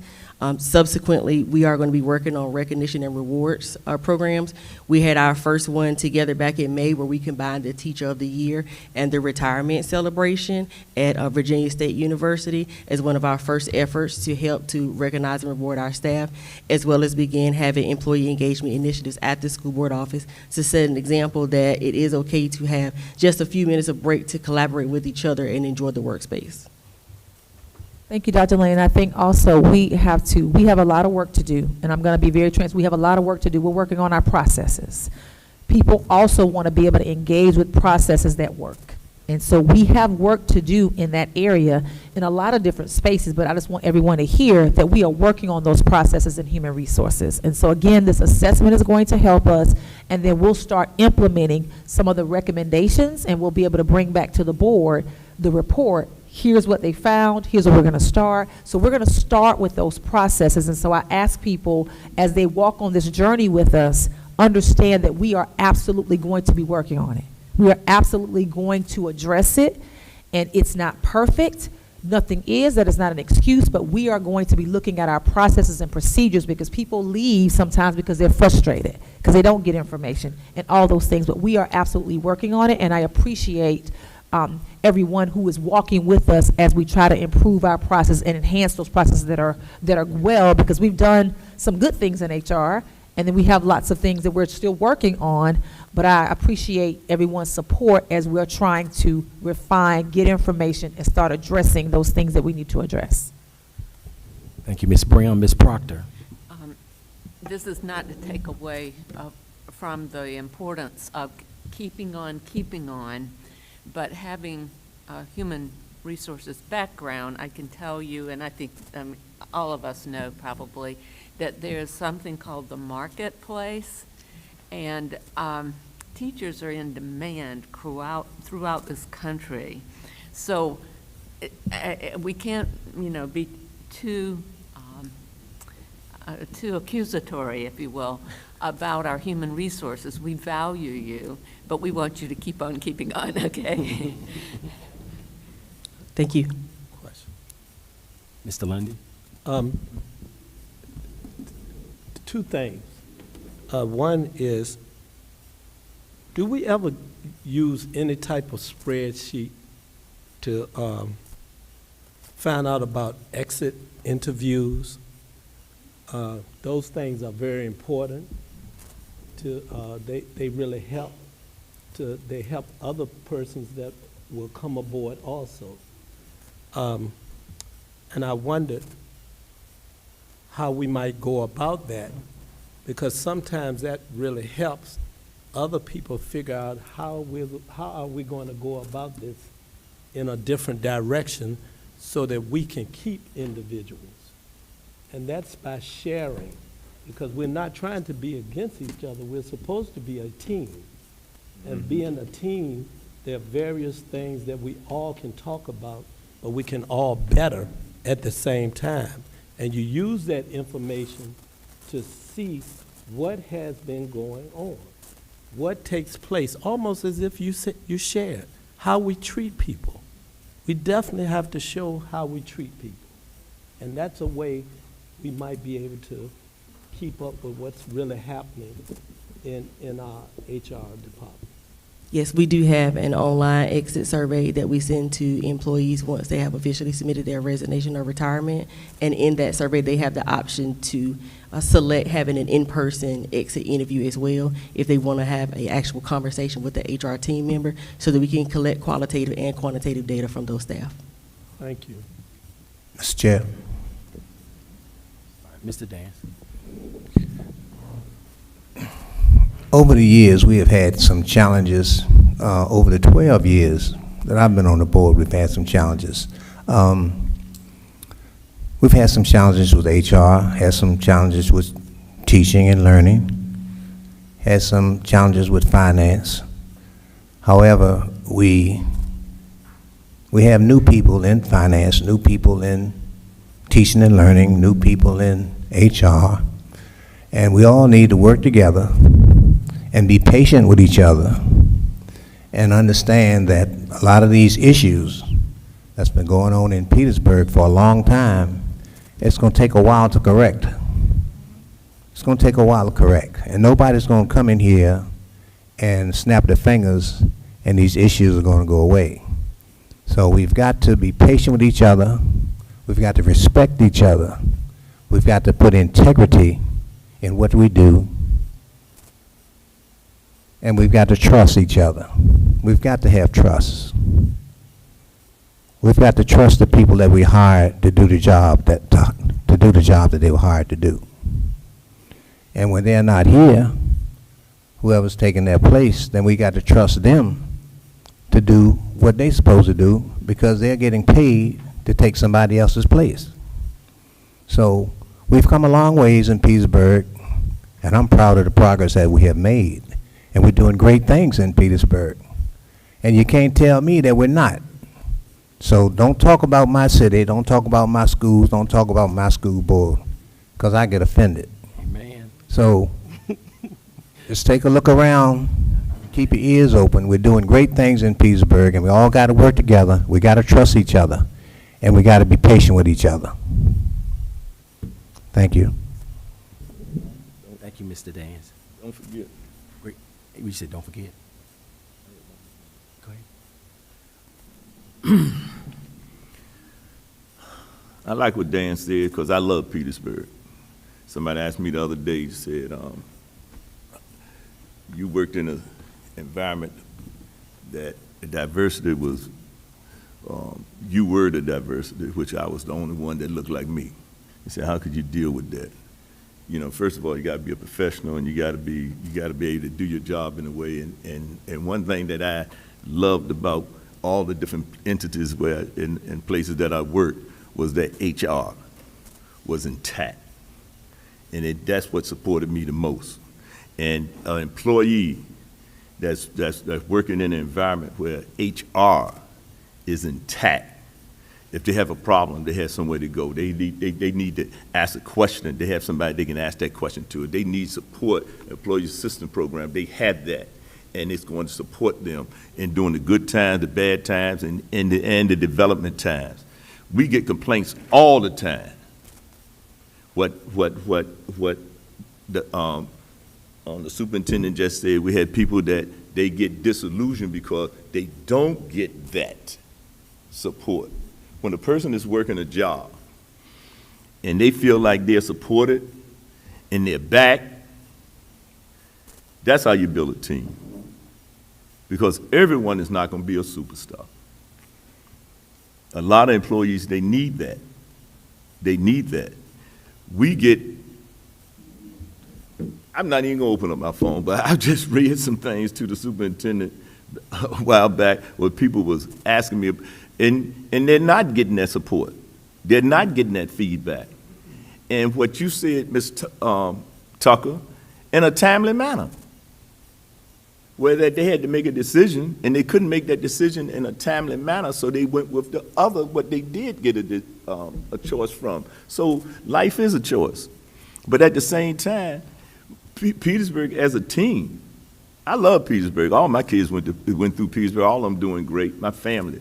But the thing is that we can do, hey, like Dan said, we can do better. We're doing better, but we can do better. And especially when it comes to our employees. I don't want nobody working at Petersburg Public Schools to leave here with a bad taste in their mouth, whether or not they're going to something bigger and better or whether or not they retire. I had friends that retired this year that refused to come to the retirement because they left with a bad taste in their mouth. I felt so bad that I felt bad about it. And Mr. Chairman, you know I'm telling the truth. So the thing is that I'm not calling no names, but it ain't had nothing, not a reflection on you because you won't hear the whole time. But what I'm saying is, that's hurt me to know somebody that worked here for 40 years decided that they're not going to go to their own retirement because they didn't like the way they was talked to or treated. You know, in that final, you know, in the final few years, the way they was treated. That's not good. And for them to ask, and that tells me that support wasn't there. Somebody should be able to notice that, to make sure that if one of our family members are hurting, we all hurting. If one of our teachers are hurting, we should know that they're hurting. If one of the staff members are hurting, we should know that they're hurting. If somebody needs some help, we know they need some help. And I don't care in what capacity they're in. They could be a bus driver, somebody cry out for help. We need to pay attention. We need to pay attention. And the thing is that means something to us. Because something as simple as, that we think is simple, support the whole school system, just getting the kids from point A to point B, bringing them back and forth to school. That's important. And it involved lives and safety. We shouldn't take none of this, nothing, for granted. And when people tell me that, I am concerned because I look at Petersburg as a family. This is my family. I love y'all whether or not I like you or not. I love you anyway. I might not like some of the things you do, but I love you. I want the best for you. I want the best health for you. I want the best traveling mercies for you. But at the same time, other people need to know that people that's here need to know that we love them too. And if they leave here and they're not feeling that love, we did something wrong. That's all I'm saying. We can do better. Thank you, Mr. Miles. Thank you, Dr. Lane and Mr. Brown. We appreciate it. We'll move to 4C. Thank you, Board Chair Pritchett and school board members. I will now have our third presentation of the evening, which will be our Communications Department update, which will be given by Ms. Chelsea Von Geer, our Chief Communications Officer, along with her team, Mr. Frank Akins and Mr. Jacore Coleman, our Communications Specialist. Thank you, Board Chair, Vice Chair, members of the board, Superintendent Brown, and members of the community. The communications team is pleased to provide you with the Communications Department update this evening. My name is Chelsea Von Geer, and I am the Chief Communications Officer here at PCPS, I'm joined by my colleagues in the Communications Department who will introduce themselves shortly. Next slide, please. Our agenda this evening is to introduce ourselves. We want you to get to know the names and the faces behind the communications work that takes place in our school division. We will go over the roles and responsibilities of the Communications Department. We will highlight some of the work that we've accomplished together as a brand new communications team since March of 2025, and we will share our vision for communications moving forward. Next slide, please. With that, I will hand it over to my colleagues to introduce themselves. They'll share a little bit more about their backgrounds in communications and their work here at PCPS. Good afternoon, board chair, vice chair, superintendent, board members, and community. My name is Frank Akins. I am the communications specialist, photographer, and videographer for the division. I have a degree in digital cinematography. I have over 15 years of experience with photography, video, and digital marketing. During that time, I've provided services for Fortune 500 companies, Fortune 1000 companies, colleges, universities, government agencies, as well as emerging businesses. I have been in the division, Petersburg City Public Schools, in some capacity since 2015. Good evening, everyone. My name is Jacory Coleman. I'm the other communications specialist with our department. I've been with PCPS since November 2023. I'm primarily responsible for managing our social media platforms, but in addition to that, I also help with creating a lot of our communications materials, such as writing articles, writing press releases, managing the website, managing the newsletter, creating flyers, things of that nature. As far as my previous experience, in 2018, I graduated from Old Dominion University with a major in communications and a minor in marketing. And in 2021, I received my master's degree from Johns Hopkins Advanced Academic Programs with a major in public and media relations. And again, my name is Chelsea Von Gier, and I'm the Chief Communications Officer here at PCPS. I am new to the team. I've been here since March of 2025. Prior to that, I served as the Director of Communications and the Public Information Officer for a large urban school district in Lodi, California, where we had 47 schools and 27,000 students. And prior to that, I worked in government affairs and lobbying, where I advocated on behalf of the legislative agendas in Sacramento, Washington, D.C. of my K-12 school district clients and my community college district clients. Next slide, please. So we might have to scroll in a little bit on the icons there, but this provides a broad overview of the work and responsibilities of the Communications Department. These are in alphabetical order, not areas of priority. And I want to say that we're a unique department in that we provide support across the school division to all of the departments and to all of the school sites within our school division. We create and implement communication plans that might be related to such things as immunizations, attendance, enrollment, and recruitment. We help provide crisis response, as we know that communication during a crisis incident is critical. We provide, again, communication support to all of our schools and all of our departments across PCPS. We respond to Freedom of Information Act requests as received by our school division in the time required by state law. We also provide graphic design support. We create flyers and infographics, banners, and other materials for our departments and school sites. We manage Hootsuite, which is a social media scheduling tool that allows us to track our analytics behind our social media efforts. We also are the brand ambassadors for our logo and our branding, and we make sure that the correct version of our logo and colors are used. We support marketing advertisement, which could be print and digital marketing efforts. We respond to media inquiries on behalf of the school division and serve as the primary spokespeople for the school division. We manage Meltwater, which is a social and media monitoring tool that alerts us when we're mentioned in the news or online, and it helps us track the sentiments behind those mentions. We write news releases and news stories about our school division. We provide photography support. And we build relationships here locally, regionally, statewide, and nationally because we want to collaborate with our counterparts and other local organizations when communications issues may arise. We manage Parent Square, which is our mass notification system. You might have gotten a few alerts from us this week regarding inclement weather. We provide communication support to our school board. We manage SMORE, which is a digital newsletter distribution system. We provide support for special events, anything from logistics to promotion to marketing of the events. We manage all of our school division social media accounts, for which we now have 9 accounts, and we'll share a little bit more information about that later on in the presentation. We're storytellers, and we write and share the good work that's happening within our school division. We provide videography services, and we create promotional videos for our school division. And we also manage the content on our school division website as well as our school websites. Next slide, please. Next, I'll hand it back over to my colleagues to begin sharing some of the work that we've done together as a brand new team since March of 2025.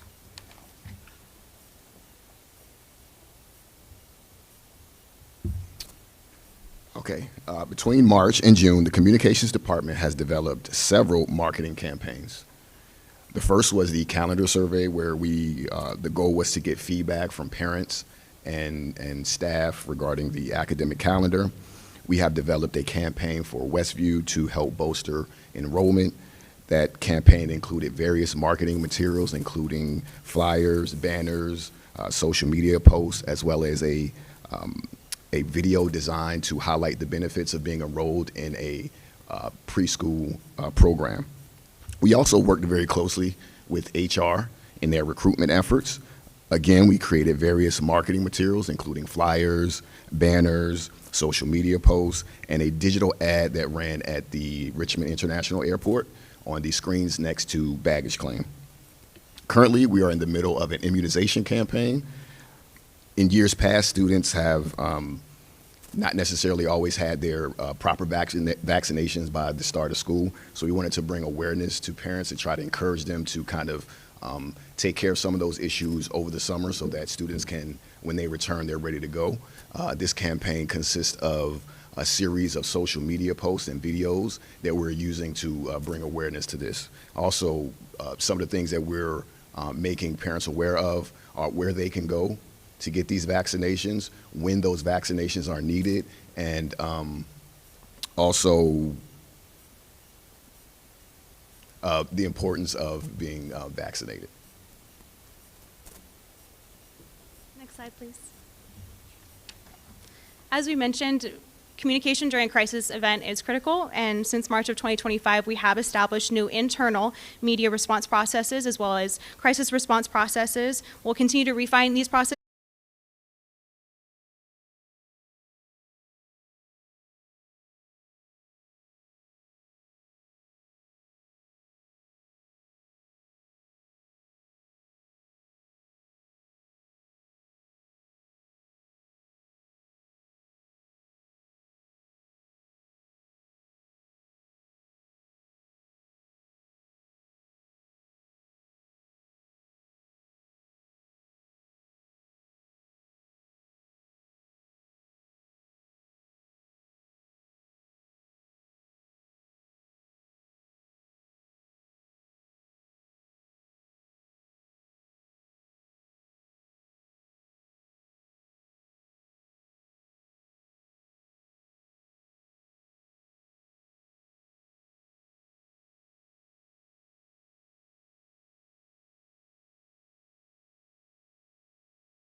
The brand colors for the division.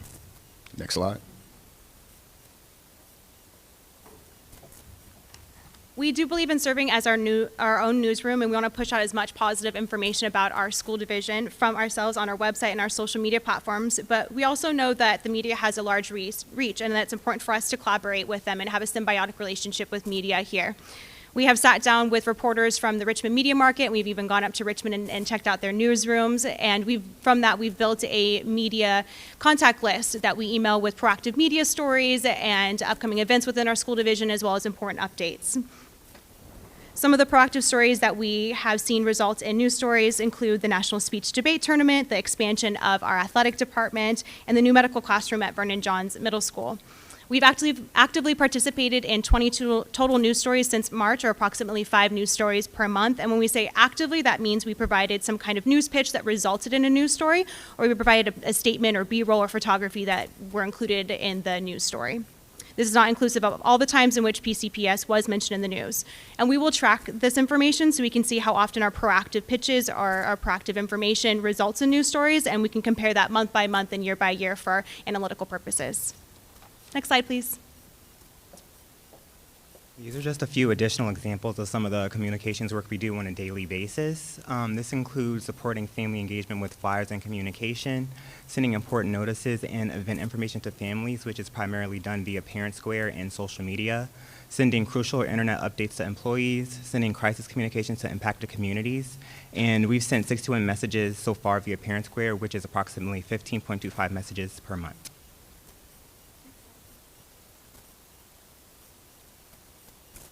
The communications department was recognized nationally by INSPRA, the National School Public Relations Association. We received 4 awards for our videos, 3 video awards of excellence, and 1 video award of merit.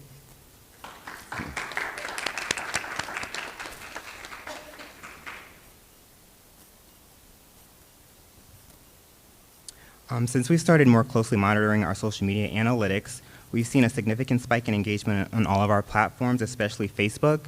Facebook reaches a large majority of our target audience, and families and community members respond well to the content that's posted.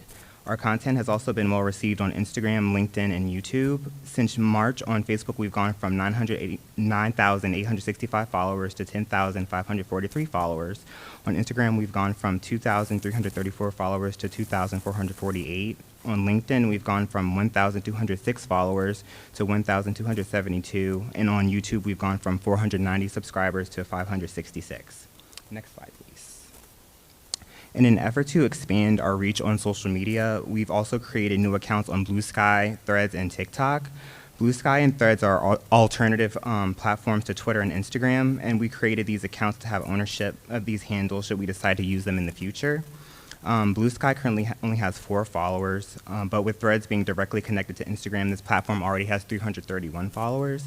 TikTok is currently an extremely popular platform, and we saw this as a great opportunity to reach more of our students, as well as keep our social media presence more current.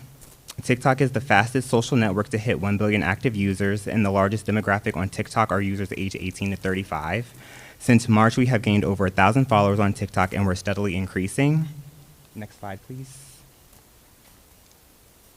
Oh, not yet. Okay. A few of our posts have also gone relatively viral. A recent example is the 2025 Petersburg NAACP No Limits Fashion Show. This event received a significant amount of engagement with 58,373 views, reaching 45,961 people, and receiving 2,200 interactions. Views are the total number of times the video has been watched. Reach is the total number of accounts reached, and interactions refer to the total amount of likes, comments, and shares.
Yay, Petersburg. Woo, thank you to the NAACP.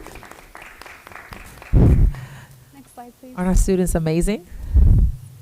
The communications team also supports special events within our school division. The 3 photos before you on this slide are just some of the events that we've helped support. We often write scripts, runs of show, media advisories, we create flyers, marketing materials, and help support photography and videography during those events. This slide highlights the medical classroom ribbon cutting that was held at Vernon Johns Middle School. We worked closely with CSI Petersburg as well as HCA to planned the event from start to finish, and we had a great turnout of media and coverage thereafter. We also helped support the announcement of our new assistant athletic director, and we helped support the media coverage and the photography during that event. And then we also helped work with the Human Resources Department during their Teachers of the Year and retirement reception. Next slide, please. One of the more important things that we do in the communications department is storytelling. And we know that it's very important for us to tell our own story, to control the narrative as much as possible. And some of the ways that we tell our story are through highlighting the good news, important updates, division projects like the capital improvement projects that are going on right now. Also highlighting student and employee achievements, recognizing days, weeks, and months of cultural, historical, and religious relevance. You may have noticed a refreshed look on our division website. We have updated our website so that it aligns with our brand style guidelines. Our correct logo is on there. Our school division colors are on our website. We've also updated our website photos so that they are fresh and include recent events such as the graduation for PHS and summer academy photos. We have updated our social media icons. We've also streamlined our content on the front page of our website and on the drop-down menu, so it's a little bit easier for our community to find things. And we've also updated the news under our website, and we're going to continue to update our website with back-to-school activities and things to prepare for with the new school year. Next slide. We're really proud of the work together that we've done together as a brand new communications team since March of 2025. And we also know that we have a lot of work ahead of us, and we really look forward to this new school year and having a full school year of working together. Next slide. These are some of the items that we plan to tackle this year as a communications team. The first is we've already created a year-long planning document and a year-long social media content calendar. We know that the school year has a similar cadence or events that take place every single year, and so with that in mind, we can already project the times in which we may need to communicate. We also can project the days in which we might need to celebrate employees or students, and so we already have these year-long content calendar and year-long communication planning documents so we can plan ahead for those items. We will also prepare a 3-year communication plan. We think it's important to have a mission and vision aligned communication plan so that we have a roadmap for our work. And we'll kick off this process with a communications department audit and a communications audit, and then begin the research and development of our communications plan. As mentioned, communication is absolutely critical during a crisis situation, and Mr. Ronka has done an exceptional job with ensuring that our crisis management plans for our school division and our school sites are updated and aligned with requisite laws. So as a component of that, we want to create a crisis communication plan that aligns with the crisis management plans. This crisis communication plan will clearly outline how to respond during crisis situations, when to communicate, how to communicate, roles and responsibilities, and how to communicate before, during, and after a crisis incident. And we also want to make sure that it's aligned with other standardized approaches to incident management, such as the FEMA Incident Command System. We'll continue to build relationships locally, regionally, statewide, and nationally. It's important that we know and have a rapport with our communication counterparts at different agencies. So when something happens, if we need to jointly communicate, we already have those relationships established. And we have met with City of Petersburg communications team, including the spokesperson for the police department. We have met with the communications and connected with the communications professionals at Brightpoint Community College, as well as Richard Bland College. We've also met with state-level communications professionals, and we've joined regional and national school communications associations so that we have relationships that span the nation. We will implement a new digital flyer distribution system this year. We want to make it easier for our families and our employees to receive, review, and retrieve information about upcoming events within our school division as well as our community, and we will unveil this process very soon. We plan to implement clear social media guidelines for our school division and for our school sites that manage social media platforms that align with best practices. And we also think it's important for us to have a social media guidance for those that use our platforms, comment on our pages and our accounts. We will implement a new communications request process so it's easier for our school sites and our departments to request support from our team, and it will make it easier for us to track the status of projects for them. We will look for professional development opportunities for us to continue to hone and sharpen our skills. Communications is always changing, so we must continue to build upon our current skill sets. We will help provide and support media training for our school division leadership administrators. We know that sometimes the best messenger for a message might be a principal or a department leader, and so we want to help support those media trainings and provide them with the toolkit and the skills necessary to go on camera, obviously working in collaboration with the communications team. And finally, we're going to continue to update our school division website and our school site websites. We have back to school coming up, and we've already established a back to school landing page, so we're going to continue to make sure that the website information is fresh and up to date for families and the community seeking information from us. And next slide. And with that, thank you, and we're welcoming any questions you may have. Thank you, Ms. Von Gare. And team, appreciate it. Any questions from anyone? Great job. Like Mr. Lundy said, great job. Thank you for what you're doing. Great job. Just one comment, Mr. Chair. Just one comment. Ms. Proctor? I got one too. That is what we're working on right now. We previously had a Google form that was used for requests, and that wasn't necessarily the easiest process for us to divvy up the workload and track progress. So we're looking at other tools that actually we would use division-wide for workflow management purposes. Mr. Pierce? Just one comment. First of all, it was a super presentation. I wish I could talk as fast as you guys. However, I missed that part.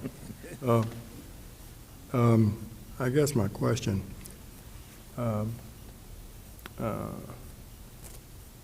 you guys, I remember Ms. Brown mentioning, Superintendent Brown mentioned that we have a presentation board at the airport. Talks about Petersburg City Public Schools. So anybody coming in the country, coming in the state, whatever, that's the first thing that they see. I'm curious to know, is it possible for you all to find a means of reaching out to the Virginia Department of I would say, VDOT? Because those digital boards that are on the interstate, bang, and they sit right around Petersburg. We've got one when you leave Hopewell coming into Petersburg. We got one leaving Colonial Heights coming into Petersburg. We got one coming 85. So is it possible for those persons who are coming, and we are a hub, we get on those digitals. As a matter of fact, one is sitting right on Temple Avenue and Puddlelock Road. With all of these direct lines of, because you guys seem to be rather extreme, I want to see how extreme you can get. We welcome any and all ideas, and we won't say no. If that's a possibility, that'll be another avenue for persons who interested in and want to be a part of Petersburg City Public Schools to see it right there as a bang, just a snapshot. So. Absolutely, That's thank one you. comment I wanted to make. Thank you guys for the presentation. Thank you, Mr. Pierce. Ms. Von Garrett, that information is available through Ms. Davis, Ebony Davis. She shared that with us. I believe that digital board is over $10,000 to advertise. That's why we didn't go that route.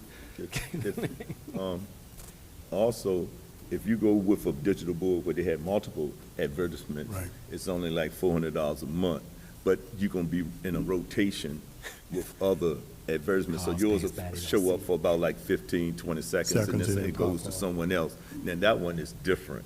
But one that's just for you is going to be very expensive. And like you said, that $10,000 is not for the year, that's probably for the whole month, because it's just yours up there. But I did, first of all, I want to thank you, because this is the one department, and I want to thank the superintendent and the board for supporting it, that I've seen the most growth. And I just want to give you a round of applause, because I've seen the difference.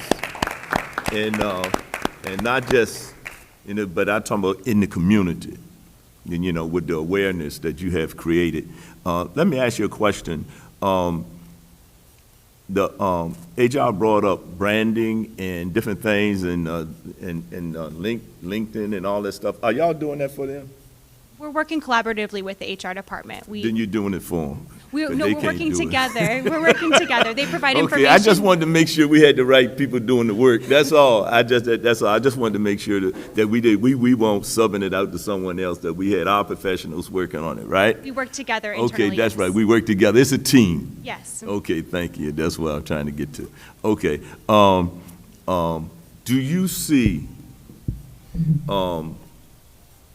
because communication is very important, but it's a two-way street, creating some type of chat or something where that we can create better communication with our students and staff, and feedback, getting back to them, they're asking questions or some type of thing. You go online and YouTube, you get answers. AI gonna give you something. Okay, well, when people have a problem in Petersburg City Public School, we should be able to give them something to be supportive, to give them some direction. And because that's where we get our biggest complaint about not getting back with people, you know, when it comes to when they have a challenge or a problem in a timely manner. So is it something you can do to help with that with the students and the staff? Sure. So I have a two-component answer to that. One is that there are ways to have embeds on a website, for example, that allow them to ask questions, that has a live bot that can get automatic responses. So there are avenues like that so that people can get automatic responses to things that can be easily found on our website. The second component of my answer is that as part of our communications plan, we will be doing research. First, we will start with the communications audit to review our communications structures and how we communicate internally and externally. And then we will also conduct research, and we'll ask different questions about how they feel about our communication. Do they feel we're trustworthy? Do they feel like we're consistently communicating? How often do we communicate? What's the frequency? How do they want to receive communication from us? So that will be a part of our planning process. Well, let me ask you this. Is it any way to set it up where they can have in a administrative way that some people won't ask questions if they put on, you know, if their name going to be thrown out there? You see what I'm saying? So the thing is, and get an answer, get a, you know, ask an honest question and get an honest answer. But the thing is, but they don't want their name out there. Can we create something where somebody can, so where the employees and students can do that? Because a lot of times they, you know, people won't open up and be forefront. Is it a way to do that? There are anonymous survey mechanisms, yes. Okay. And so can I thank you, Board Member Miles, for that question. There absolutely is a part of our community engagement. One of the things we're looking at is the different tools that are out there. Yeah. So I have experience with different tools that allows it sits on, you've heard of Let's Talk, some other mechanisms that are really used in school systems.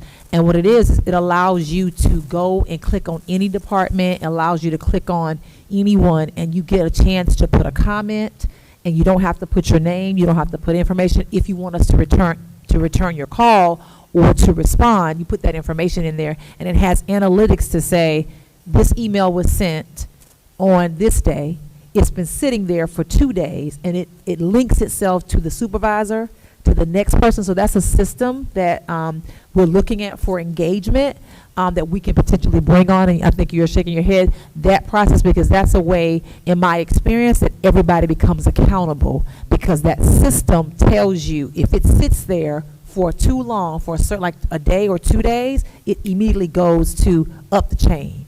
And everybody from the superintendent down has a paper trail of this email was sent, this is how long it took for it to be responded to. So that is a system that we're looking at as we're talking about engagement, but that is definitely in our plan as a part of the assessment and audit. So you're absolutely right, Mr. Miles. There are some systems out there and some that I think would be great for Petersburg, but that is a part of our deep dive and research for us to be able to implement something like that, though. Yep. Thank you again. Okay, I just have one question, and I know that Mr. Coleman, you may know, or but next request. I went online to look for that. Did you all remove that? Yes, Next Request was the previous online tool that we used for FOIA requests. Right. We have now established a new process for FOIA requests. We have a PCPS FOIA email, thanks to Ms. Yates and Dr. Gay and Ms. Davis. We all have access to that email, and it's been published on our website. And we have received FOIA requests since implementing this new email address. Okay. The only thing, I use the Next Request at work, because I'm the FOIA officer also at the hospital. The Next Request allows citizens to see who have requested the information. But okay. What we're doing now, no one knows who's requesting the information. The public has a right to know who requests the information. So removing the Next Request doesn't give us that privilege to see who has requested what. Okay. Like if somebody requested and say, I want to know Mr. Pritchard's salary, then I can go on there and I can see, okay, somebody requested my salary because it's public information. Mm-hmm. But the process that you all have changed to now, it limits the information from the public, right? Right, transparency is the key. Mm-hmm. So how much were we paying for Next Request, do we know? I don't remember offhand. I know it was fairly cost prohibitive based on the number of FOIA requests that we do receive, and I will say that we have received a FOIA request asking for all of the FOIA requests that we have gotten related to one individual, and we have supplied that without doing it through Next Request, but we're happy to look into using that program as well. Okay. It's still in place, I think it was through June 30th, but I think the contract is now ceased. Okay. All right. Appreciate it. Yeah, if you could bring that back to us to see how much it costs, because we have to have some type of accounting system that's available. Thank you. Good information. Any other questions? Thank you. Appreciate it.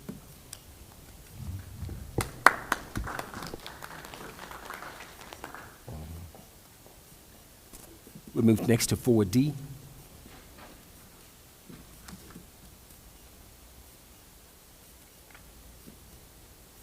Thank you, Board Chair Pritchett and school board members. We will now have our next presentation of this evening, which will be our monthly division update, financial update, Head Start, and grants update given by Dr. Matthias Graywood, our Chief Financial Officer.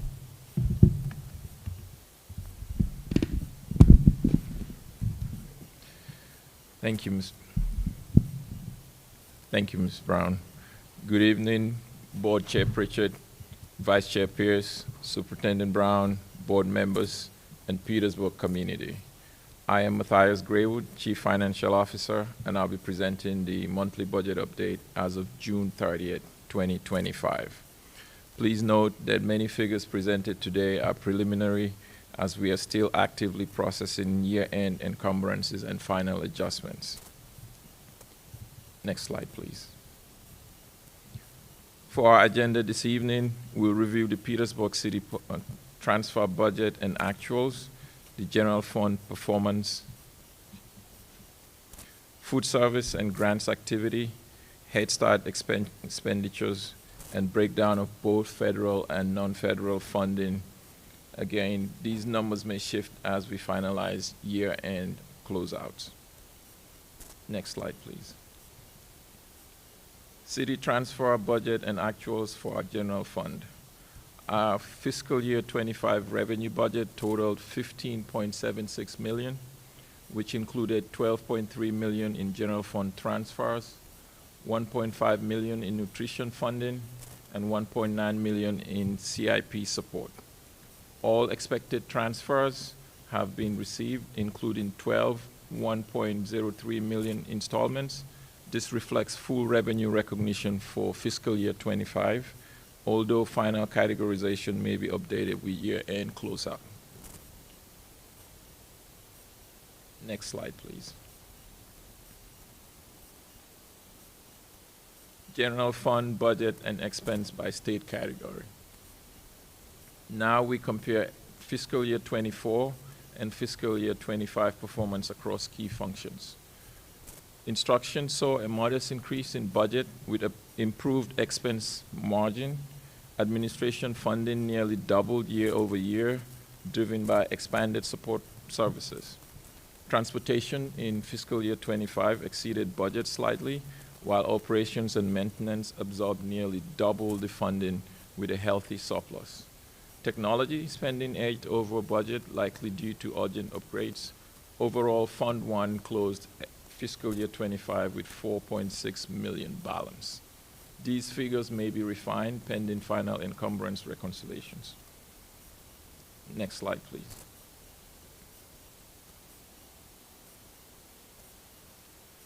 Budget and expense by state category for food service and grants. Looking at Fund 2 and Fund 7, food services increased to $5.1 million in fiscal year 25, and we've spent roughly 62% to date.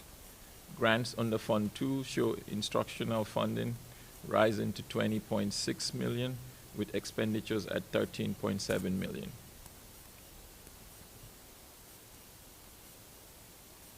While some categories like operations and facilities spent above budget in fiscal year 24, fiscal year 25 has shown greater constraint.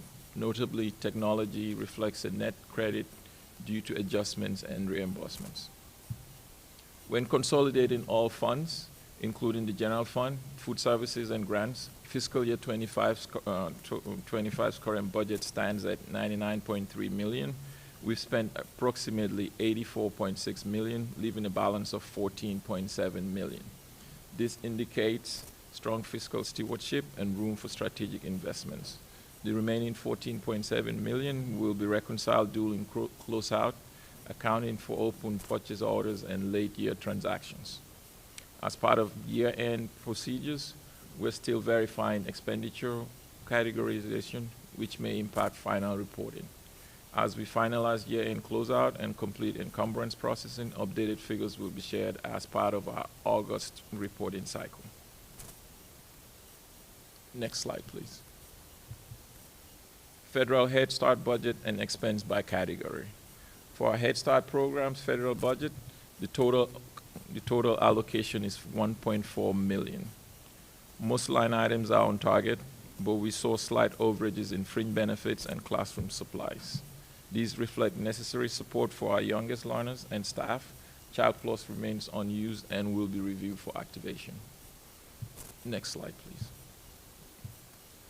Non-federal funding Head Start budget and expenses by category. Non-federal contributions total $350,000, with about $31,000 remaining. Donated services and goods exceeded projections, a testament to community involvement. Volunteer services remain untapped and represent an opportunity for growth in engagement. Combining both federal and non-federal sources, the Head Start program shows a total budget of $1.75 million, with actual expenditures slightly below that. We're aligned with grant expectations and compliance. Next slide, please. That concludes today's update. I will welcome any questions or feedback, please. Thank you, Dr. Graywood. Any questions, board members, for Dr. Graywood? Question? Oh. I've been asking for beginning of the year finance. What did we spend in finance last year? Because we had a lot of people that was working that we had that's not normal employees. What was the cost of finance for the past school year? That's the same question I've been asking the whole time. I never got an answer. Can I please get some clarity on the question? I mean, how much money have we spent in finance this year? Because we had people that were not regular employees. I have it right here for you. Oh, you have it? I have it. So can you give me an answer? So I'll have Dr. Graywood, so I can give you an answer. We have the... Because we had people that we were carrying that's not regular employees that was very expensive. I was just wondering what was the cost of finance this year, the finance department, because we carried a lot of people. Are you talking? She had it. What happened was she had it and she forgot to share it in close. It's personnel. It has personnel names on it. I don't need the names. I just need the total cost. She was giving you all of it. Oh, you giving me the total? What was the total? Dr. Graywood, you can pull up the information as well. So I think our total cost was, the grand total for everyone was $593 $200.92. Is that correct, Dr. Graywood? Those are employees or the other ones that we were carrying also? Because we know we were carrying some people that was two people. We knew we were carrying two that they alone would have came to almost $300,000, $400,000. So I was just wondering what was the total cost of that doing business in finance this year with the employees, because we were paying one guy $176.29 an hour, and we paid another lady $100 and some dollars an hour. You know, so the thing is that, and they were contracted in there. They should have been in the cost of the total. So so you're saying 500,000 people, that include, $500,000, that include all the employees that work for us, right? No, the figures she's providing you are just for consultants. That's just for consultants. So we spent $500,000 this year. That's what I wanted to know on consultants alone. I need clarity on your question, and the data that she has is not time specific. It's everything that's been paid. For last year? Some over the course of several years. I think it depends on who the employee is, because we've had that. I just need to know for the past school year. Okay. What was the cost? Just for last school year. Of those consultants, that'll be good enough for me. Of those consultants for the past school year, do you have that number? Was that 500,000? I will So have that to. does not include, Dr. Gray, hold on a second, that does not, some of the information that you had requested before, it included, I think the request was since they've been here. So we've had some vendors that have been here since 2022, and so that's included in the number. So Dr. Graywood broke it out by year, date, and the amounts, and so that's what the information, so you're asking for last year. Last year. For the cost of particular vendors just for last year. And so, Dr. Graywood, we can get that information. Go ahead, Dr. Graywood. Oh, you got it? That the data I gave you, you will not be able to provide that number to Mr. Miles right now. I would have to reformat that data to reflect the fiscal year. That is just actual detail based on the calendar year. So Okay, that's what I want, the calendar year. You want not the calendar fiscal year, just the calendar year. I will get you that very easily from that detail. So I just want to be clear. So what you have is the fiscal year? I have all the years. I think your original request was every year that they have supported Petersburg. I had that broken down by the amounts and the costs that we've paid, which is, I think that was the request. So that was they covered 2 years then. So some places it might have 3. covered more than 3, because some people were here in 2022, 2023, 2024, and 2025. And so these are the vendor supports specifically for our financial processes. I'm talking about. And so it's these are, so it's more than 2 people that supported us. yes, it's been 3 people total. Is that correct, Dr. Graywood? It's been 3 people and that's it came been, to 500,000. 3 people over the course of, and it's not by 1 year, it's over the course Right, again. that's what I'm saying. Yeah. That's what it came to. 3 But people, that's absolutely. the information I needed. I have the data. Well, that's good enough over the period of time, whether it's 1 year or 3 years, because I know we started like in the middle of the year. So those 3 people, we spent $500,000. Thank you. Okay. That answered my question. Thank Mr. Miles, anyone else? Mr. Lundy, come to you, Mike.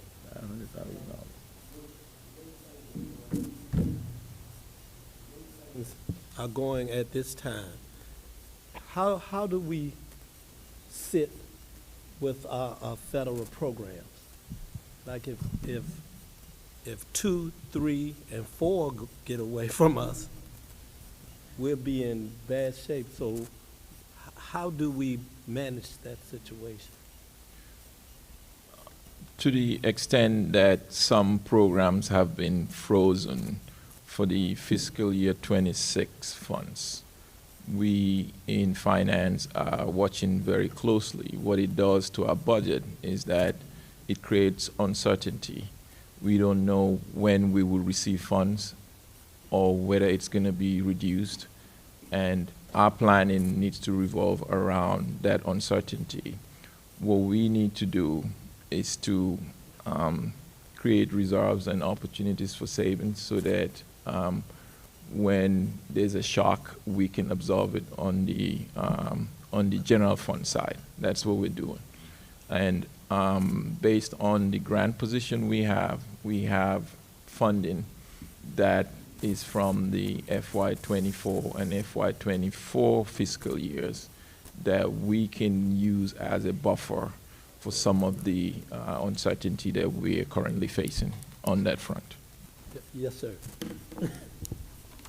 Ms. Proctor? You know, I'm sure everyone's aware of the lack of dependability for federal dollars, okay? Yes. And as we develop agreements with, I'll say nonprofit organizations, contracted situations, are we putting in that language that will protect us insofar as if those dollars are there? As an example of the group that was here today, the Medicare, or Medicaid. We know that, $1 trillion is being reduced from Medicaid, starting, and I think it's in 2027. Is what I've heard is when that will go into effect. But our contracts will protect us, right, will protect us from obligations for whatever entity we're in a contractual situation with, if we're totally dependent on that. We have a contract review process that starts with procurement. I think what you're alluding to is based on the current environment. I think our recommendation is to pass some of those MOUs or agreements that we have with other entities through legal or compliance, so that we know we're covered with language that that restricts or ties funding to programs being funded through the federal funds that we receive, so that if that doesn't come through, we can terminate or pause certain relationships that would make us save some money and not get us to turn to general funds. Precisely. Thank you. You got one more. Mr. Miles. Looking in the future, we know the law for the that deal with the revenue coming off from the casino is right around 10 to 11% that's supposed to go towards education. Have we set up anything to be able to monitor and make sure that goes towards our educational system? Because we don't want someone else to dip into what we need to do for our constituents. So have we, do you know how that's going to work so effectively? Well, the city has announced some type of commitment to pass on revenue from the casino to the school system.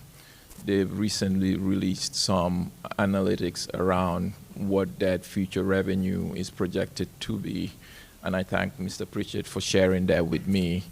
With that type of analytics, there are some assumptions in there and plans for how that money is going to be spent.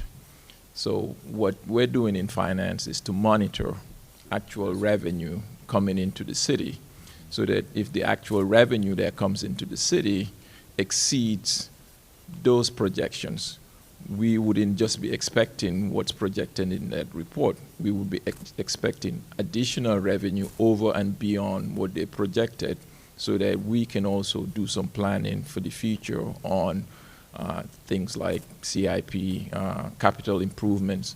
A lot of our schools need some uplift. We also need significant investments in teaching and learning to get us up to par, so that we can get out of the MOU that we've been under for several years. So I understand that. What I was saying is, we need to make sure that the check and balance system is something that we can monitor and make sure that we demand that we get every dime we're supposed to get. That's all I was saying. Mr. Miles, yeah. I am watching that like a hawk. That's what I wanted to hear. That's what I want to hear. All their reports, all their numbers, projections, all their financials are public, and we can have access to it. I am individually, personally responsible for that. We hired the right hawk. We got you. We got you. Thank you very much. Thank you. Any other questions from board members? Thank you, Dr. Graywood. Thank you. Have a good evening. You do the same. We'll move to 4E. Thank you, Board Chair Pritchett and school board members. We have our policies for first read for this evening, and so they are on the screen. So please ask the audience to please reference. So we have policy for first read this evening. Policy number 1, our Petersburg City Public Schools policy. Policy EB. The policy title is School Crisis, Emergency Management, and Medical Emergency Response Plan. That is in alignment with our VSBA policy EB. And the purpose of the review is this policy language and legal references have been updated to reflect amendments of the Virginia Code 22.1-279.8 by House Bill 2051 and House Bill 2640 and Senate Bill 1380 and additions of the Virginia Code 22.1-271.9 by House Bill 1695 and Senate Bill 817. Also 22.1-274.7 by House Bill 1700 and 22.1-206.01 and 22.1-274.4. and one by House Bill 732 and Senate Bill 726 for 2024. These cross-references have been updated in alignment with our VSBA 525. Our PCPS policy number 2, policy EBB. The title of this policy is Threat Assessment Teams. This VSBA policy alignment is EBB, and the purpose of this policy review was the policy language and legal references have been updated to reflect amendments of the Virginia Code 22.1-79.4 by House Bill 2679. The cross-references have been updated in alignment with our VSBA 525. Policy number 3 is policy EBBA in Petersburg City Public Schools, and the title of this policy is Emergency First Aid, CPR, and AED Certified Personnel. This is in alignment with our VSBA policy, EBBA, and the purpose of this policy review is that this policy language and legal references have been updated to reflect the amendments of Virginia Code 22.1-279.8 by House Bill 2051 and House Bill 2640 and Senate Bill 1380, and additions of the Virginia Code 22.1-271.9 by House Bill 1695 and Senate Bill 817, and Virginia Code 22.1-206.01 and 22.1-274.4:1 by House Bill 732 and Senate Bill 726 for 2024. These cross-references have been updated in alignment with our VSBA at 525. Our policy number 4 for Petersburg City Public Schools is a new policy, and this policy EBBC, and the PCPS policy title is Opioid Antagonist. This VSBA policy is new, and it's policy EBBC, and this policy has been created to reflect the amendments of Virginia Code 54.1-3408 and additions of Virginia Code 22.1-206.01 and 22.1-274.4:1 by House Bill 732/Senate Bill 726 for 2024. Petersburg City Public Schools has adopted required regulations JHCD-R3, and the date is 7/17/2024 in alignment with our VSBA at 525. Our PCPS policy number 5 is EBCB. This policy title is Safety Drills. This VSBA policy alignment is policy EBCB. This policy language and legal references have been updated to reflect the addition of the Virginia Code 22.1-271.9 by House Bill 1695 and Senate Bill 817, and Virginia Code 22.1-274.7 by House Bill 1700. Petersburg City Public Schools specific procedures removed to align with the VSBA policy, VSBA at 2025. Was your mention as school board members, that completes the policies for first read. Thank you, Ms. Brown. Any questions, board member? No, ma'am. We appreciate it. Okay. Next, we move to number 5, our public comment period. Each speaker has 3 minutes, and we have one. Ms. Yvette Wilson.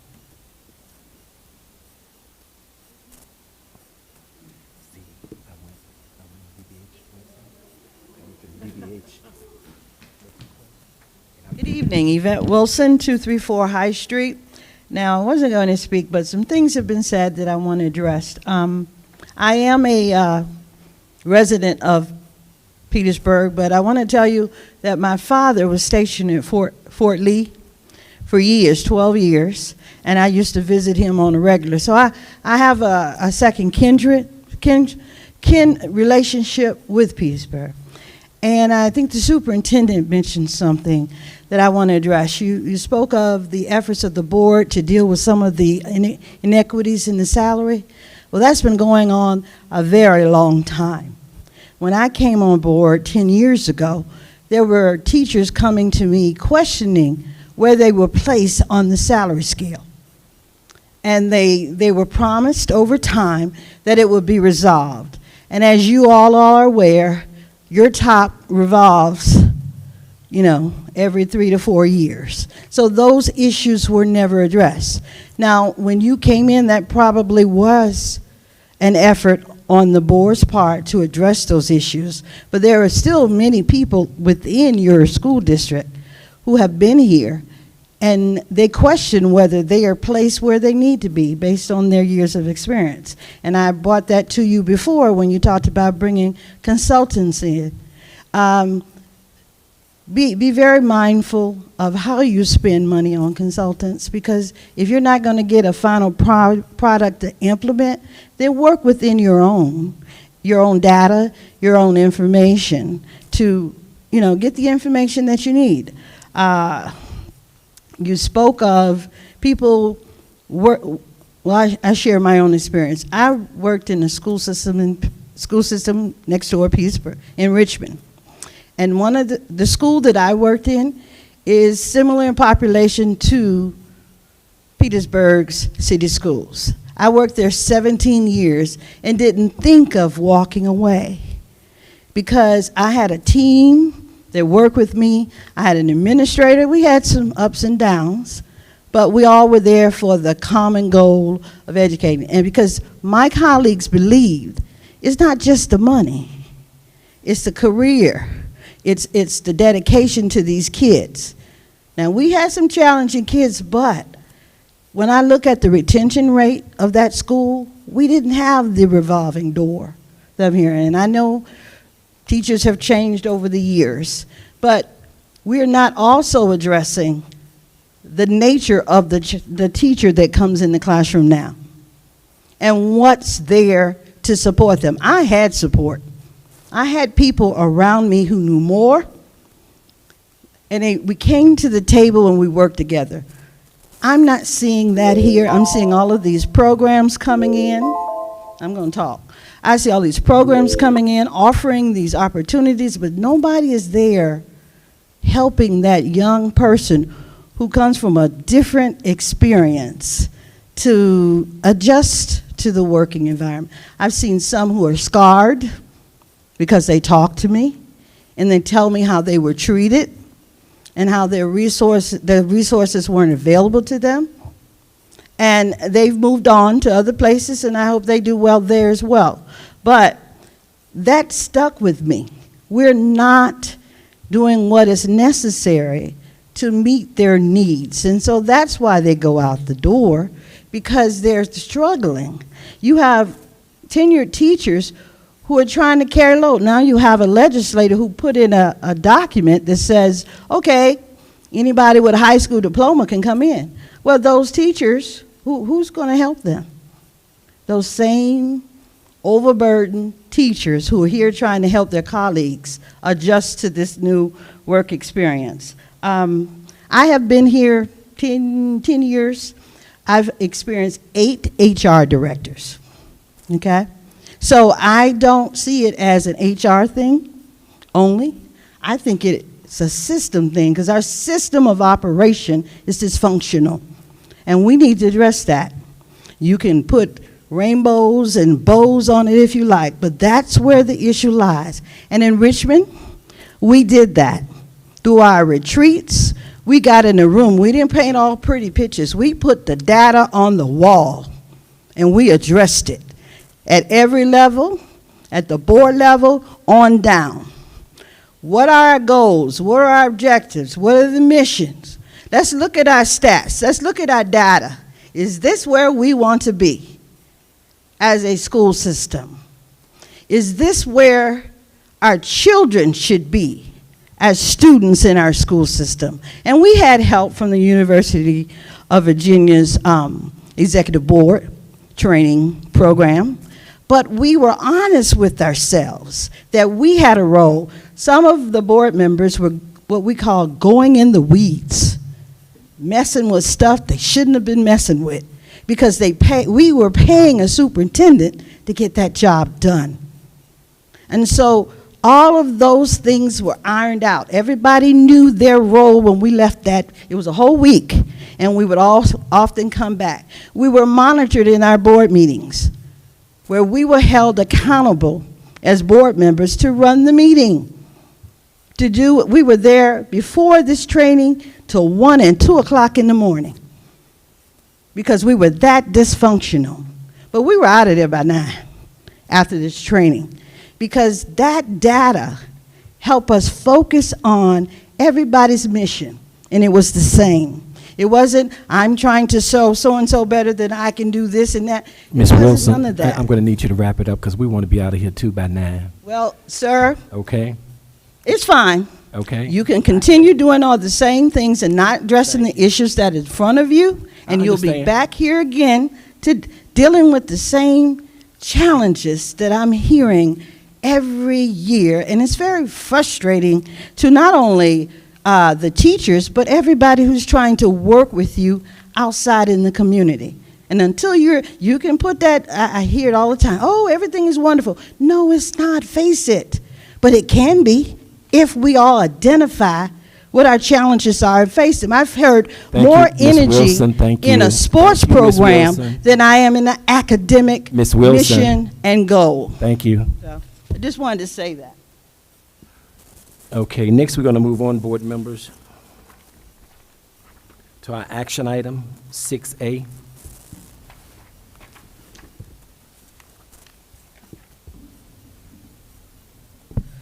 Thank you, Board Chair Pritchett and school board members. It is for our action item A. It is our 2025-2026 student fee schedule. And so if we could bring that fee schedule up for the action report. And so these are our new fees for this upcoming school year. So it is the superintendent's recommendation that the school board approve the school year 2025-2026 student fee schedule as provided. Are there any questions? Is there a motion to accept the new student fee schedule? You got a question? Okay, go ahead. Good. Ms. Tucker has a question. You go ahead. How did we come up with these particular numbers?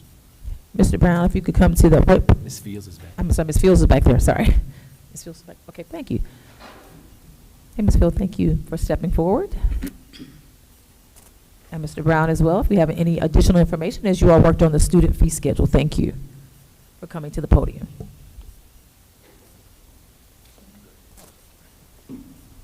Good evening, School Board Chairman, Vice Chair, Superintendent, School Board members, and audience. The sponsors of these particular clubs gave the pricing. Oh.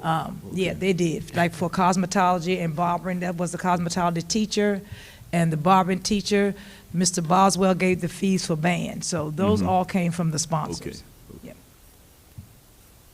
Ms. Tucker? If by chance a student can't afford the fees, what does that look like for? Normally, we have some in-house fees that I would use if a student cannot pay for them. We don't just not let them participate. We want them to participate, and we do understand it can be challenging for families. So we rely on some funds in-house. Okay. Student funds. Thank you. Any other questions? Okay, is there a motion to approve? So moved. Second. Moved by Mr. Dance, second by Mr. Miles. All in favor? Aye. Opposed? Motion carries. Thank you. 6B. Thank you, Board Chair Pritchett and school board members. For 6B, these are our policies for second read. And so it is the superintendent's recommendation that the school board approve the policies for second read from July 2nd, 2025, as provided. Any questions? Is there a motion to accept? So moved. Moved by Ms. Proctor. Is there a second? Second. Mrs. Tucker. All in favor? Aye. Opposed? Motion carries. 6C. Thank you, Board Chair Pritchett and school board members. This is our purchase approval request, and we'll start with our university instructors. And so we will jump to our big purchase request. And so it is the superintendent's recommendation. If we could bring that up, thank you very much. And so this is our informational purchase request for 7/16/25. This is a follow-up to our last board meeting. This is university instructors. And so as we talked about before, this is to address many of our vacancies. And so if we could scroll through, of course, we are requesting, Petersburg City Public Schools is requesting $285,000 to address the critical teacher shortage currently impacting our district, and this is specifically in the realm of our special education. At present, we have approximately 54 vacancies across our schools, a number that would rise as many as 94 by the start of the school year due to challenges with contingent licenses and verification. So again, to mitigate this issue, I'm seeking board approval for us to partner with university instructors to recruit, train, and support 2 additional special education teachers for the 25-26 school year. If you recall from our last board meeting, you approved the purchase authority to be able to have university instructors to recruit 13 teachers, which will be our content level teachers from elementary, middle, to high school. But more specifically elementary and middle. And so we're asking for additional authority for $285,000 for us to utilize funding to support university instructors to recruit and support and train 2 additional educators who are special education. As a reminder, our university instructors work currently across the Commonwealth at Manassas, Loudoun County, Newport News, and Virginia Beach, just to name a few. And so they previously partnered with Petersburg City Public Schools this year to deliver tutoring services. So at this time, we're asking authority to spend $285,000 to procure university instructors to help recruit, train, and support 2 additional special education teachers. So with that, it is the superintendent's recommendation that the school board approve the PCPS informational large purchase request as provided. Ms. Brown, so that's a total of, I think at the bottom, it's a total of 4? So it's a total of 2. So I'm looking, Dr. what's that Graywood, right this is there? your piece. It should be funding for 2. Right. And so it's 2 at the top. So Dr. Graywood, is there something with this document? It should be 2. And I read the 2 earlier, but it's saying 4 in the total. Is it 4? It's 2. So what happens was originally was 4. And so in looking at funding, as we're looking at our funding for federal dollars for special education, we were able to identify for 2. So we reduced it from 4 to 2 so that we don't go over our federal funding. And so we reduced that in this, and I think we reduced it earlier today. Is that correct, Dr. Graywood? And so this should actually say 2.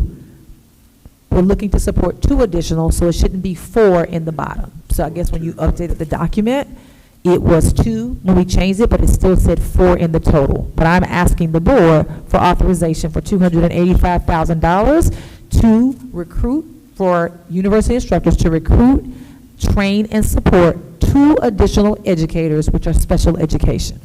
Thank you. Any other questions? Mr. Chairman, Mr. Miles? is that money include the training and the salary? Okay. Yeah, and also, Mr. Miles, you and I had the last board meeting, they also send individuals to the schools. Yeah. That came off your head. I know. I heard. That's exactly right. I was throwing you some of my, I saw it. throwing you some of my brain. No, well, you can keep that part. Any other questions? I'm talking about what flew off your head. Yes. Yes. I move that we Proctor, accept. is there A second. Mr. Miles, all in favor? Aye. Aye. Opposed? Motion carries. 6D. Thank you, Board Chair Pritchett and school board members. We will now move to our Petersburg City Public Schools contract for I&M shuttle and transport. And so if you have that brought up really quickly, this is our this is for supporting our students. So if you could open that one up so the board is aware of what we're asking. And so we are asking to enter into our standard contract from beginning July 1st, 2025 through June 30th, 2026 by I&M Shuttle and Transport. This is a contract that will provide us with additional support for our special needs students. Is that correct, Dr. Graywood? For I&M Shuttle and Transportation, and that is a part of, so we want to approve that. So we're asking the board to approve the contract for I&M Shuttle and Transport that we've been using to support our students with disabilities. So it is the superintendent's recommendation that the school board approve the contract with I&M Shuttle and Transport as provided. And I believe this comes out of Dr. Manson's budget. That's correct, out of student services budget, that's correct. So that's a grant, comes out of grant. So we have special ed, so we have students with disabilities, and we have lots of different funding sources. Dr. Graywood, this would come, it's not a grant, it's out of his normal budget, is that correct? I move that we accept this. Thank you. Moved by Ms. Proctor, is there a second? Second. Mr. Lundy, all in favor? Aye. Opposed, motion carries. Thank you, Ms. Proctor. All right. Proctor says it's getting late. 6E? 6E. Thank you, Board Chair Pritchett and school board members. We're moving to 6E. This is the PCPS contract for Therapy Connections. It's something you've done every year. So it is the superintendent's recommendation that the school board approve the contract with Therapy Connection as provided. This is all through special. And this is also through special education. This is the support that we have for our physical therapy services contracted, and I think we've had it in Petersburg for several years now. So, No questions? Is there a motion to accept? So moved. Moved by Mr. Second. Miles, second by Mr. Pierce. All in favor? Aye. Opposed? Motion carries. F. 6F, thank you, Board Chair Pritchett. This is now the Virginia Department of Education authorization in the absence of a division superintendent form. This is a form that Petersburg superintendents have done each year. If you could click on it for us, please, so that everybody's aware.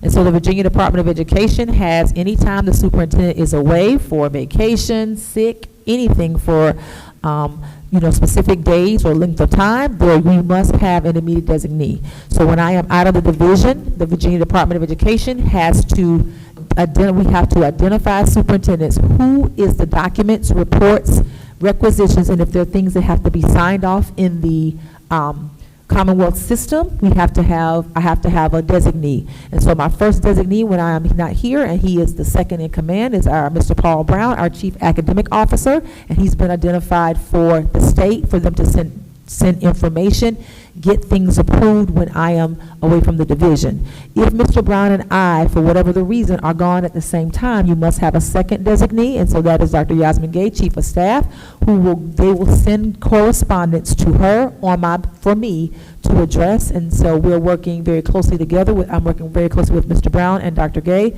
but Mr. Brown is the second in command when I am not away from the school division, but this form is primarily for correspondence if they need to call someone in the school division and I am away from the division. Mr. Brown is the first point of contact, and if he happens to be gone and I am gone, then Dr. Gay is the person that they will follow up with to get information and to send information. So at this time, it is the superintendent's recommendation that the school board approve the VDOE authorization in the absence of the division superintendent form as provided. Question. Mr. Dance. Yes. The designee, if a problem arises while you're on vacation or out sick or whatever, is it their responsibility to try to solve the problem within the division? They're getting paid to take your place, so it's their responsibility when you're not here to run a division and handle any problems that we may have. And they should only call you if we get a building that's been bombed or burned or something of that nature. Is that correct? That is in the perfect world, absolutely, Mr. Dance. Absolutely. The people that have been designated, they are in those positions to be able to make those decisions, and they are the ones that should be addressing those. Of course, being in this instance, there's always close contact. Of course, the perfect world is that you wouldn't have to contact the superintendent, but typically because of information people are still learning, they have to be in close contact with me just to make sure that that things are moving the way that they're supposed to, and especially when you have a team like ours where people have come on board. I've been here the longest as a part of the team, and so ultimately we should be getting to that space where if I'm gone, those people, my first designee, and then the second designee can then do exactly what you described. But initially, once everybody is here together and the team is even more cohesive, there's still that communication with me. But Usually, thank you. Yes. Usually, Mr. Can I correct Chair. it? She only has, when issues like that arrive, she corrected me today, she only has one designee, and that is Mr. Brown. Dr. Gay is on this form here. Mr. Brown and Dr. Gay is on this form only to sign in her absent documents and requisition. But when there are emergencies or issues when she's out of the division, Mr. Brown is the contact person. Yeah. Only one person. Yeah, I understand that. I just wanted to make No, sure no, I was no, clear. I wanted to make sure you understood because she made a mistake and said either one. Yeah, I just wanted to make sure that I had a clear understanding what a designee does. And so our employees, when they're on vacation, they have time earned as a part of their contract. And that's part of their benefits is being employed. So they should not be called unless there's an absolute emergency, if their designee cannot solve the situation. Well, usually, Mr. Chair, this is absolutely necessary. This protocol is necessary to also let us know that out of y'all three, one of y'all gonna be here. So everybody can't be off at the same time. And that's exactly Usually, right. that's And what so- we do. and that's Usually exactly that's what right. it's for, to make sure that someone is here. That's all. exactly right. And here are the Same thing we do in this. Absolutely. Same way. Absolutely. I used to be on call at work sometime on the weekends, and I didn't get paid for it, but that was in my contract. But I didn't like being disturbed on the weekends unless I was on call. Mr. Chair, I'm I quite move sure they didn't call. acceptance of the requirement of the Virginia Department of Education. Yes. I am loving you tonight, Ms. Proctor. Ms. Proctor has made the motion. Is there a second? Second. Yes, Ms. Tucker can have that one. All in favor? Aye. I have 2 wet rugs I have to haul tonight. Motion carries. Thank you, Ms. Proctor. Okay, Ms.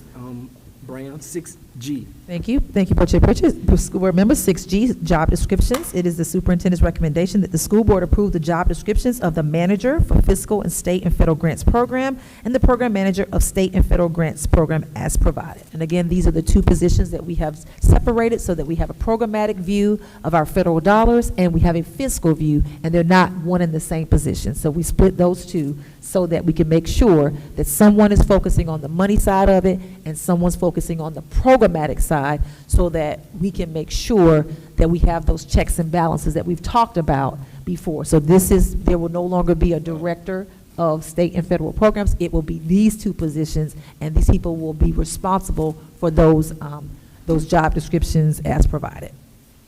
So that's just for the grant? Did all 3? Oh, yeah. Did you This say? is for every, Just for everything? Or just for the federal grants? so this is for a state, local, sorry, for local, For state, and everything. federal. Absolutely. Okay, Any so it local, makes- state, or federal Okay. grants, programs that we get funding, and then it'll also be the programmatic side as Okay. well. And so also, thank you for catching that. We also have our teacher and staff development coordinator. Would this be in the finance, added to the finance department? So we already have it, so we have one position, we already have the director level currently that was already in the finance department. And so we split those 2, because remember, some of the funding for the position comes out of federal dollars. And so these will sit in finance. Is that correct, Dr. Graywood? They will sit in finance, but we have separated them so that one person doesn't do all of it. One person does the fiscal side and one person does the programmatic side. So we reduced the title of the director and made it manager. But it does sit in finance. So we just created one more job? So actually, we split. You said you split it? So We we split just the job. bringing in one more person? Yes, so we split that job so that we didn't necessarily need a level of director. Dr. Graywood, you can go to but that was, go ahead, you can speak to that. Instead of having the director level, we now just have, we reduced the level of the position to be able to focus in on fiscal and programmatic. We downgraded the role to manager and split it across functional units so that we would have a unit focused on the fiscal part of grants, and then there would be a programmatic unit just focused on programs. We would do that to reorganize the team so that we wouldn't have commingling of functions. Part of the fiscal and the program side of grants need to do things that would be a check and balance on the other one. In the past, we had it in one role doing dual things. Right. And I'll give you an example. Because of that dual role, their funding or their pay needed to come from 2 different sources. Some of their pay would come from grants, and some would come from general funds. So with this split, it's clean. Whoever's on the fiscal side would be paid on from general, and then whoever's on the programmatic side would be paid from grants.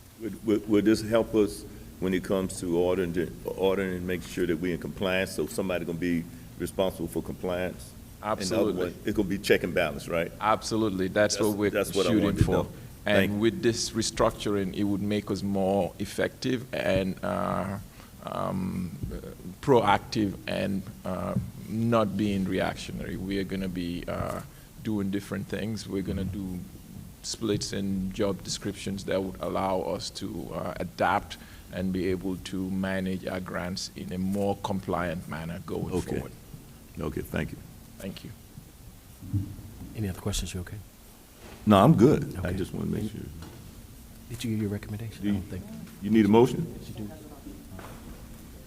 She said you didn't do the job Absolutely. description. And so the third job description, so on my paper, I'm sorry, it was run up. So we have our third job description, which is our teacher and staff development coordinator, and this is the final draft of this position. And so this position, it still sits in academics, and so we updated the job description so that it focused on our staff development, which will go in alignment with our calendar for professional learning. And so it is the superintendent's recommendation that the school board approve the job descriptions of manager of fiscal and local, state, and federal grants program, and program manager of state, federal, and grants program, which is local as well. In addition, teacher and staff development coordinator, as provided. Any other questions? You heard the recommendation. Is there a motion to accept? Is this additional, or this is So the moved. staff coordinator? Yeah, this is our, we didn't have a job description, and so we needed to refine the job description. So this is what's, I think it's been sitting in the, it's been sitting vacant, I think. It has. Exactly, it's been sitting vacant in Mr. teaching Mayor, and We learning. haven't been doing staff development? You remember? Nope, we didn't have anyone in that position. So I move I for thought the we did motion. staff development on a monthly, on a regular basis. Oh, yeah, we didn't have there was not been a coordinator. So, yeah, so that's been, so the staff development has been working through the content person for Dr. Massey, Okay. maybe Ms. Massey, Yes, Ms. thank you. Lowry. Okay. At that point, is that correct, Mr. Brown? And then the Nobody had a coaches person in that and the, position. yeah, it was nobody for the central office that kind of oversaw professional development, just the individual. So we've not had that. And so this position, we needed to align with the time that you all allow for the calendar for us to now focus on teacher and staff. And you notice staff is on there, so we're not just talking about instructional people. We're also talking about the fact that we'll be working with our operations, because we know that operations was something that came up. So this one position would be part of those 41 vacancies that be That's filled? exactly correct. Okay, Absolutely. That's exactly right. And those other two are part as well. okay. I move for Ms. the Proctor? motion. I move to accept the motion. Thank you, as Ms. Proctor. Is there a presented. second? Second. Mr. Dance, all in favor? Aye. Opposed? Motion carries. Next, we move to information item. Ms. Brown? Yes, I have a very quick, Superintendent report. thank you, Board Chair Pritchett. I have a quick superintendent's report. Want to make the board aware. Thank you. Next slide, please.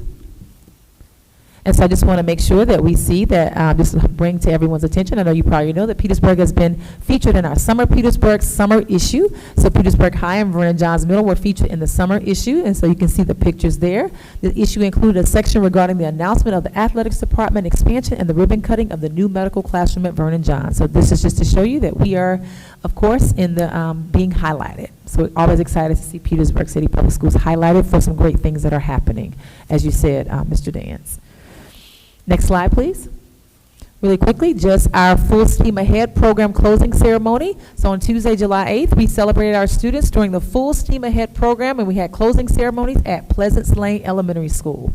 The Full Steam Ahead Summer Academy immersed our students with attendance challenges in hands-on, real-world STEAM learning to spark curiosity and build confidence. And of course, this has been funded. This was funded by our extended learning grant that we brought to the board several months ago. So we're really excited. We think our kids had a wonderful, wonderful time. And you can see our student superheroes in the slides, in the photos.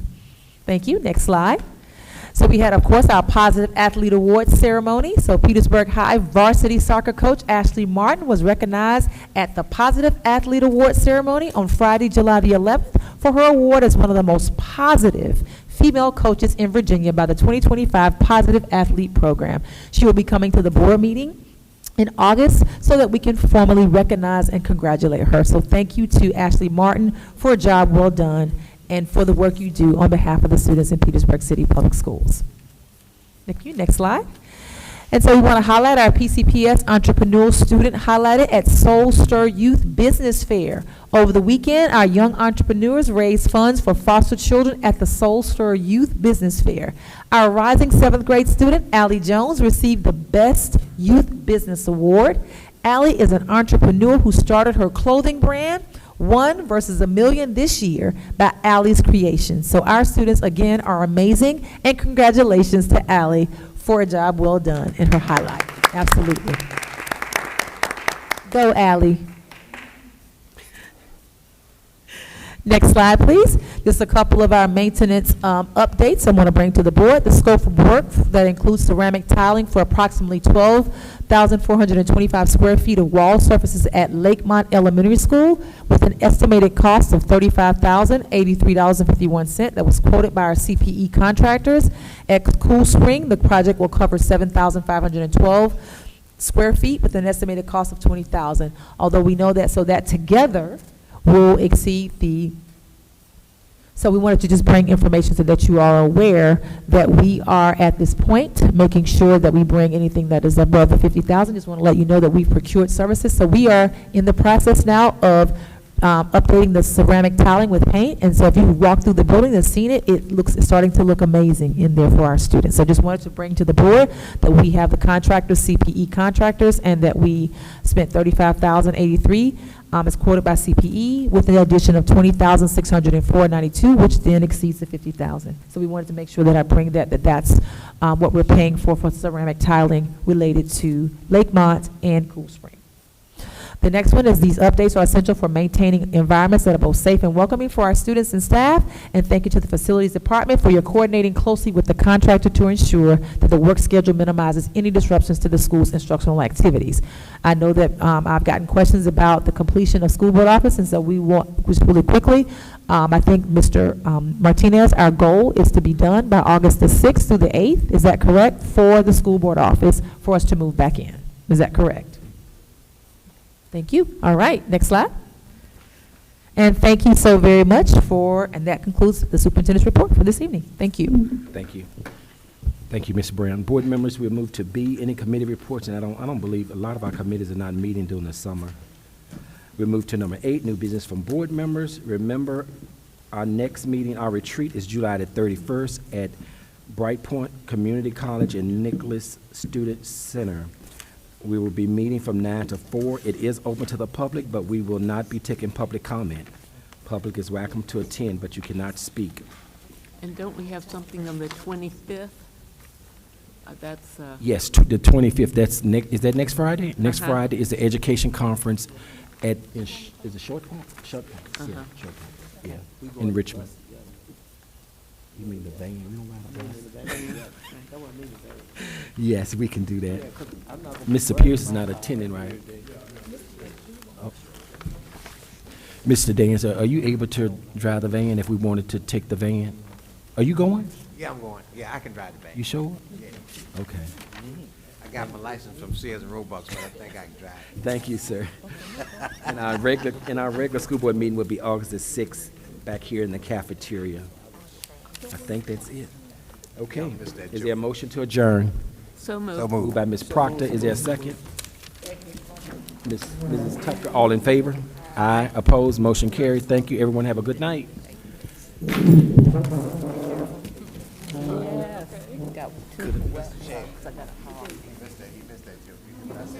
We got flooded.